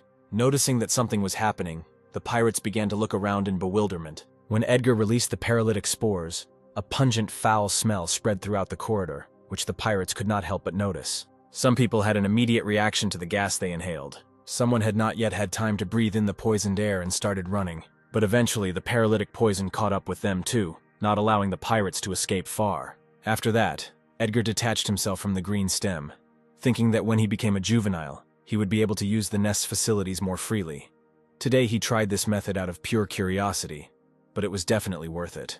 Suddenly he felt a strong weakness. This technique had taken too much energy from him. He headed towards the exit of the den to go and get some food, and Ray immediately followed him. Sometime later, our heroes came to the corridor where the entrance to the laboratory was located. Edward grabbed the first pirate body he came across. Bringing it closer, he sank his teeth into the soft flesh, tearing off a tasty piece. He assumed that the pirates would abandon their comrades here, saving their lives. Edgar was not at all against this arrangement, because this way he would not have to waste extra time fighting for his food. While he was filling his stomach, Ray jumped on his back, simultaneously swallowing some poor guy's hand. When he checked the system window, he saw that 5 of the people he had killed here were cyborgs, and now he only needed to kill 2 more to fulfill all the conditions. He examined the bodies of the pirates, looking for the 2 he needed. Realizing that a few had managed to escape, he looked at the door leading to the training hall. He could feel them there, but he didn't understand what motivated their choice. After some thought, Edgar came to the conclusion that the pirates were most likely hoping for a clearer view and better aiming angles, since it was much more spacious than the other rooms. But the problem was that the members of this crew thought the same, so our hero was sure that the pirates saw what outcome awaited their predecessors. He personally turned the place where bonds with comrades were strengthened into a bloody place of slaughter. Coming close to the iron door, Edgar could clearly feel the uneven breathing of the pirates, who were shocked by what they saw. Stroking Ray, who was sitting on his shoulder, the hero asked her to hide behind him because it would be too dangerous to continue. He used his claws to break through the tightly closed doors, pushing them apart. One sharp jerk was enough for him to get rid of the obstacle and get inside. But the pirates were already prepared for his invasion, and immediately many fiery flashes flew at him. They hit our hero's body with a dull thud, causing him absolutely no harm. The man firing the cannon was shocked and confused when he realized this. Then he decided to change his plan of action. A moment later, a laser blade appeared in his palm instead of the guns. Having put it in front of him, the pirate asked Edgar if he even knew who was standing in front of him, and without waiting for an answer, shouted out that he was the deputy commander-in-chief of Alan. He began to swing the blade chaotically in front of him, trying to scare the monster away. Our hero was in no hurry to attack. Using his hypersensitivity, he managed to figure out that this was a sonic sword, and it could damage his shell. He looked over the pirate's body with a searching gaze, looking for his weak points, of which, fortunately for him, the man had many. Edgar opened his mouth wide and rushed at the pirate. He immediately held his sword in front of him, and confidently said that this was how the monster would meet its end. However, everything went completely differently than he imagined. Our hero's pointed tail pierced his stomach. Because of this, the pirate was unable to stay on his feet and fell to the floor with a crash. Hellish pain did not allow him to move. The only thing he could do was to put the blade in front of himself as self-defense. Edgar was surprised by the endurance of this man. Usually all his victims immediately lost consciousness or died, and this one was still trying to resist him. As a reward for his persistence, the hero decided to give him a quick death, and the next moment pierced his head with his tail. After this, the pirate fell down dead. Edgar dropped down next to him and began to eat his body. He was sure that the other 4 escapees were hiding in the locker room. Suddenly, the system window appeared in front of him again. The hero frowned when he read that by obtaining the genetic data of the absorbed victim, he gained a skill called human nature. While devouring the pirate's body, Edgar couldn't stop thinking about what kind of skill this was, because its name made it too difficult to determine what it was. Although he was in no position to be picky, the hero was tormented by doubts about whether he should accept this skill, or whether it would be better to refuse it. There were over 1,000 different skills in the game, but not all of them were useful. For example, if we take the mutant Hulk's rampage stat, they can gain twice as many physical skills, but they lose the ability to control themselves.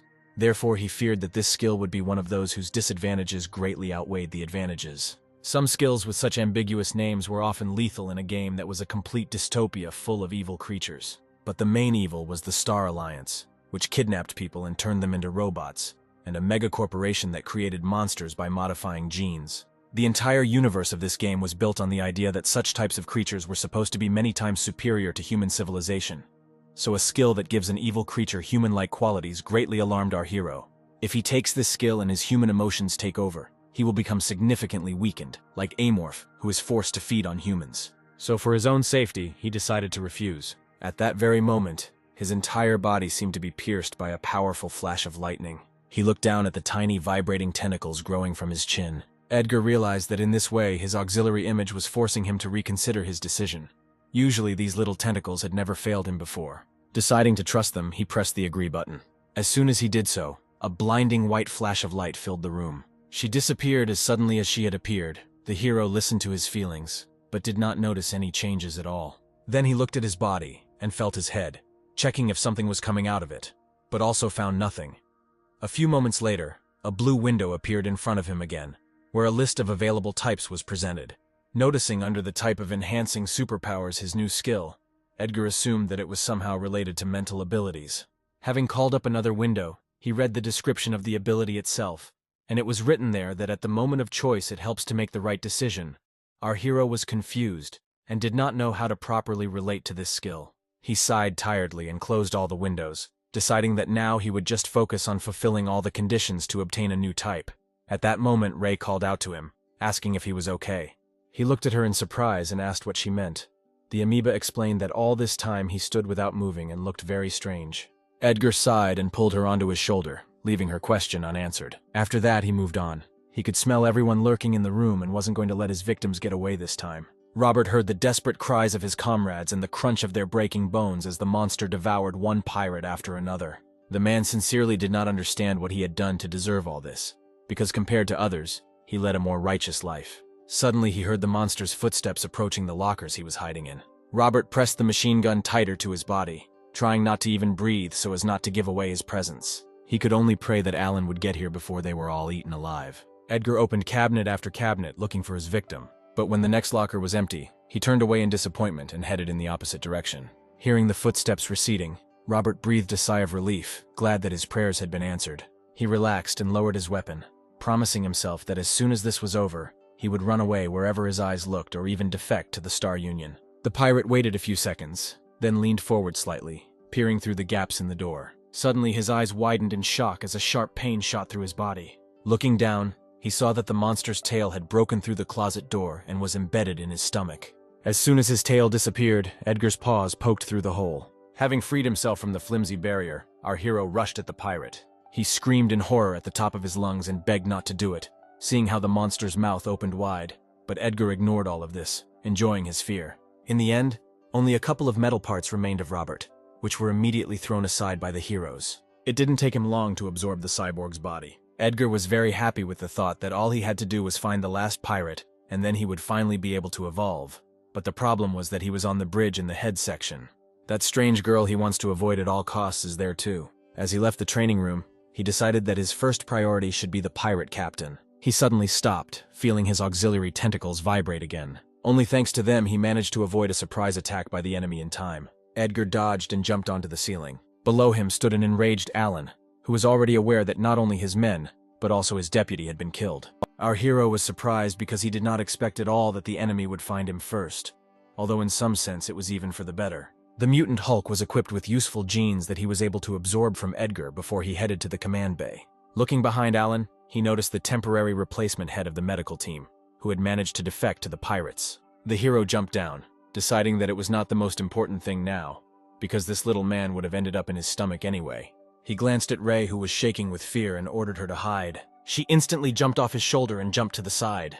Thanks to its properties, it managed to become transparent and merge with the wall. Calling out to Edgar, she asked him to be careful. Now that Ray was relatively safe, our hero turned his full attention to his enemy. Alan turned out to be more intimidating than he imagined, his large height giving him an advantage coupled with his incredible speed.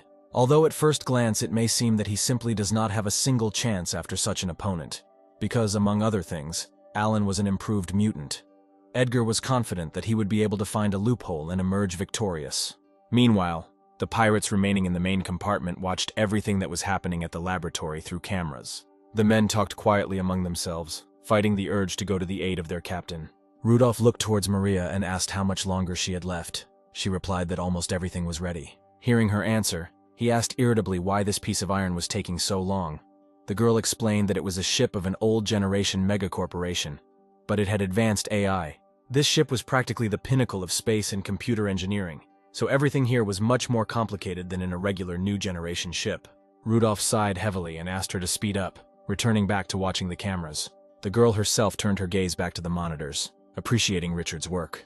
With her X-ray vision, she saw the monster in the recording use a smokescreen to trick him and win. She understood that this monster was not just smart, since he also managed to rob the laboratory and absorb all the gene samples there. According to the reports she found in the database, this monster only stole samples, which meant that he knew how to use them for their intended purpose. Maria was 90% a monster, just like herself, who absorbed other people's genes and evolved. And if her guess is indeed correct, then Alan does not have long to live. All this time he was just a convenient puppet, obeying someone else's will without even knowing it. Her lips stretched into an anticipatory smile.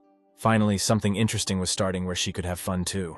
She stood up from her seat, deciding that there was no point in continuing this whole circus and reducing the number of genes that this monster could absorb in the near future. The unsuspecting pirates hurried the girl, saying that now they needed to hurry to their commander as quickly as possible. However, her next actions alerted Rudolph, and he unconsciously clutched his machine gun tighter. In fact, Mary had several names. As she took off her glasses and threw them aside, an incredibly sharp blade emerged from under the skin of her hand. The aura she gave off was incredibly terrifying, causing everyone in the megacorporation to call her the Spiral Witch, and the Yu family to know her as Shadow.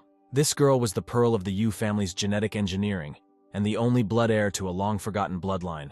Meanwhile, Alan went on the attack. Edgar barely had time to dodge his attacks. Taking advantage of the opportunity, he tried to strike back at the man. But he quickly reacted, and his sharp claws swiped across the metal armor. Alan let out a terrifying roar, intending to make another lunge. Edgar jumped back and accidentally hit some installation with his tail. The next moment, his body was hit by powerful lightning strikes. When this torture finally ended, Edward felt as if his extrasensory organ had gone numb. Turning his gaze to his opponent, he mentally praised him. The hero understood why Alan threw him a pulse grenade, to check whether his opponent was a combat robot. Not satisfied with the result of his small experiment, the pirate leader said with displeasure that in that case the version with the new recruit from the Star Union was out of the question. When he asked Edgar if he understood him, he looked up at Alan in surprise. He pulled his mane back with his prosthetic exposing part of his neck. The hero recognized the red button resting on his neck as a rage switch. Letting go of his fur, Alan admitted that he had installed a bomb in the reactor, and that the control panel was synchronized directly with his heart. He said that if he was killed, the ship would explode and everyone on board would die after him. Edward activated his abilities to check the veracity of these words. As far as he could judge from the doctor's reaction, Alan's words were indeed true. The only question was whether he would really dare to detonate the bomb. Looking at the enemy in front of him, the owner of high intelligence, super strong body, and impenetrable arrogance, he could confidently say that he valued his life. There was nothing in him that suggested he was ready to give up his own life so easily. However, contrary to Edgar's assumptions, Alan made a firm decision and pressed the button. Significant changes began to occur in his body, starting at the cellular level. Coughing up blood, Alan growled loudly from the pain tearing through his body. The skin on his body began to tear and his muscles began to grow in size. A few agonizing moments later, Alan's entire body was transformed, increasing significantly in size. His face also lost its former features and acquired the appearance of a real monster. Throwing his hands up, he let out an even louder, more furious roar. Edgar watched him in amazement, thinking that Alan was truly terrible. Stuffing himself with more genes was only a small part of success. It was much more difficult to maintain his personality in the end. Judging by his current appearance, Edgar could tell without a doubt that he had the genes of a mountain crawler, which was even nicknamed a stone dragon due to its impenetrable, durable shell. Approaching our hero, Alan attacked him. He immediately ducked, dodging his opponent's fist. While Alan was open, he decided to take advantage of this and raised his sharp tail right above his chest to inject the poison. Only after barely scratching him did he stop, remembering the bomb that would explode immediately if his opponent died. Because of this delay, Edgar missed Alan's blow that fell on his head. The pirate was sure that he would kill his opponent with this blow, but seeing that this did not happen, bewilderment was reflected on his face. Under his fist was the still unharmed Edgar. Having crawled out from under it, our hero immediately rushed away from it. He, unable to contain his anger, hit the floor with his fist, cursing furiously. Once Edgar was a safe distance away from his opponent, he turned around and looked at Alan again. If the hero had not had such a strong shell, he would have gone to the next world long ago. Until that moment, he could not understand why the pirate mentioned the bomb, but apparently he specifically wanted Edgar to hit him in the chest. Accepting this challenge of unfair combat, the hero began to slowly retreat back, not taking his eyes off his opponent for a second. He realized that Edgar was up to something and said that all his attempts to do anything would be useless. But he ignored these words, continuing to carefully study Alan's body. Since he couldn't aim for the heart, he had to look for other options, of which he didn't have many. The armor surrounding the pirate's arms and legs was too strong and there was no way he could break through it, even if he used a plasma weapon. Trying to attack Alan in open areas of the body would also be too risky. Edgar was sure that at the first opportunity the pirate would simply grab him by the tail, which posed the greatest threat to him. When Alan got tired of waiting, he ran at his opponent again, leaving deep dents in the floor behind him. Edgar was in no hurry to dodge, realizing that his tail was not the only thing that was dangerous about him. He timed it right and jumped to the side, and Alan's punch landed on the floor. Our hero, meanwhile, like a quick shadow, rushed at full speed to the other end of the corridor and disappeared around the corner. Alan, roaring furiously, rushed after him, not lagging behind at all. Edgar continued to run further. Now he had a plan that was supposed to work 100%. With his supersonic sword and his ability to secrete poison from his fangs and claws, he planned to pierce Alan's indestructible armor. Noticing an open door ahead, the hero smiled predatorily. He ran into the cargo bay where he first opened his eyes to this world. The pirate immediately ran into the storage room after him. Edgar knew one deep-seated weakness of the giant mutants and planned to hold out just a little while longer until it manifested itself. Alan had been running around the cargo bay and going on a rampage for several minutes now. From his terribly heavy steps, all the cockroaches rushed in different directions, saving their lives. The pirate continued to move forward, rummaging through everything in search of Edward. Having run behind one of the containers, the cockroaches climbed to the very top. Suddenly, someone's sharp claw pierced the body of one of them. Edgar, sitting in his hiding place, swallowed a cockroach. Now he didn't see the point in fighting Alan, who had such destructive power. Because of their peculiarity, giant mutants are fast and strong, but they spend too much energy, and therefore they have to take short breaks to rest from time to time. That's why he decided to wait until his opponent was exhausted and only then attack. In this way, about 15 more minutes passed, and Alan, unable to bear it any longer, growled furiously, ordering Edgar to immediately stop hiding and come out. He remained in the same place all this time, trying not to reveal his location ahead of time. All this time he had been assuming that since Alan had two hearts, which one had the detonator connected to it. As far as he knew, the mutant hulks had their main heart on the left side, so the detonator would most likely be connected to it. But he also understood that Alan could be cheating, and therefore the probability of his assumption being correct was 50%. His eyes widened in surprise when he heard a loud curse to his left. Only at the last moment did Edgar manage to jump away before Alan landed on the spot where he had been, raising a column of dust into the air. When the dust cleared, the pirate saw that his opponent had slipped away again. As Edgar jumped over the containers, he heard Alan's angry curses behind him. Suddenly the pirate fell silent and began to breathe heavily, not moving from his place. The hero, who had managed to climb higher, noticed that something was finally starting to happen to his opponent. As Alan stood up and continued on his way, Edgar noticed that his speed had slowed considerably. He decided that this was the very right moment that simply could not be missed. So Edgar jumped down on Alan, taking advantage of the element of surprise. But his heightened instincts immediately screamed about danger. Bending down, the pirate grabbed a sharp shard from the stone slab. Then he instantly turned around and threw it at Edgar. He quickly ducked his head and the shard flew past, barely grazing one of his hands. Afterwards, he landed a couple of meters from Alan. He ran up to him with a deafening roar and raised his fist to strike. He hit Edgar on the head just as the hero jumped towards him. He had to grit his teeth hard from the pain. But this attack was worth it. Now he could use his trump card. Swinging his supersonic sword, he struck Alan in the arm, causing a significant portion of the dense armor to fall off. Afterwards, the hero opened his mouth wide and sank his teeth into the exposed area of skin. His poison instantly penetrated the pirate's body, mixing with the blood. He screamed in pain and began to spin from side to side, trying to throw Edgar off of himself. A few moments later, he finally managed to throw it off, and the hero flew into the wall, leaving a deep mark in it. Immediately after that, Alan raised his good hand to strike. But he couldn't take a step, feeling how something strange began to happen to his body. Noticing this, Edgar laughed loudly, causing bewilderment in the pirate. He looked at his hand, which he had bitten his opponent, and said in disbelief that this simply could not be. A slight tremor began to run through his entire body. His strength was rapidly leaving him, and at one point he staggered and fell to the floor with a crash. As soon as this happened, Edgar rose from his seat and rushed towards his opponent. As he lowered himself down next to Alan, he noticed that his paralysis was not working as effectively on him as it did on people. But it didn't bother him much. The pirate began to beg for mercy, realizing the hopelessness of his situation. But Edgar was deaf to his pleas and instead pierced his neck with his tail, injecting another dose of poison. After which he began to tear the hardened shell from his body with his claws, listening to Alan's heartbreaking screams. A few minutes later, he finally finished. As our hero had assumed, the detonator was attached to the second heart on the right, and apparently, it was supposed to be activated not even by a signal, but by a strong blow. He was well aware that this heart controlled the side effects of the genetic modification, so it was hard to believe that Alan really wanted to drag him to the next world with him, knowing that without this heart, he simply would not survive. Carefully taking the detonator in his hands, he began to disassemble it in order to deactivate it, while Edgar wondered whether he would like the mutant Hulk genes. Suddenly, he heard Ray's worried voice behind him. Without being distracted from the matter, Edgar reminded her with displeasure that he had asked her to remain in the shadows and not to interfere, but she had shouted that danger was approaching here. Hearing this, he finally looked at Ray and asked her with confusion what she meant. However, he didn't need her explanations. Images of a terrible upcoming future instantly burst into his head, as had happened once before. Ray didn't have time to reach him because a powerful stream of flame cut her body into two parts. Then this flame spread to him. Left without all his arms, legs, and tail, Edward howled in terrible pain. The next moment, the picture before his eyes was replaced by a new one. Everywhere lay his body, cut into many pieces, in a pool of his own blood. What he saw made Edgar drop the detonator from his hands. He quickly came out of his state of shock, realizing that if he didn't do something now, the vision would become reality.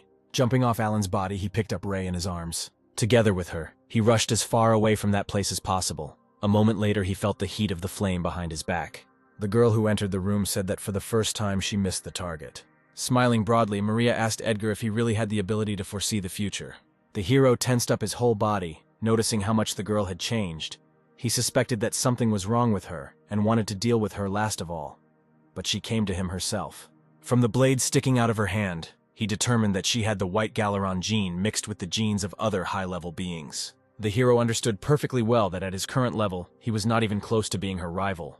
Just by looking at her, his whole being warned Edgar that he should not confront this creature and simply run away. Maria turned her gaze from the hero to Alan lying in front of her. There was surprise and bewilderment in his eyes. Still smiling, she said that he had done a good job and raised her hand, pointing the sharp blade at him. It instantly pierced the heart along with the detonator. After this, Maria raised her gaze to the frozen Edgar. He desperately tried to figure out what to do in this situation. He assumed that the bomb's timer had already been activated, because he had not been able to deactivate the detonator, and attacking this girl directly now would be pure suicide. To do this, he needs to know what skills she has and what strategy she uses. The hero moved back cautiously when Maria said that she had one proposal for him. Taking a few steps towards him, she explained that Edgar was very similar to herself, so she was ready to save his life, but only on one condition.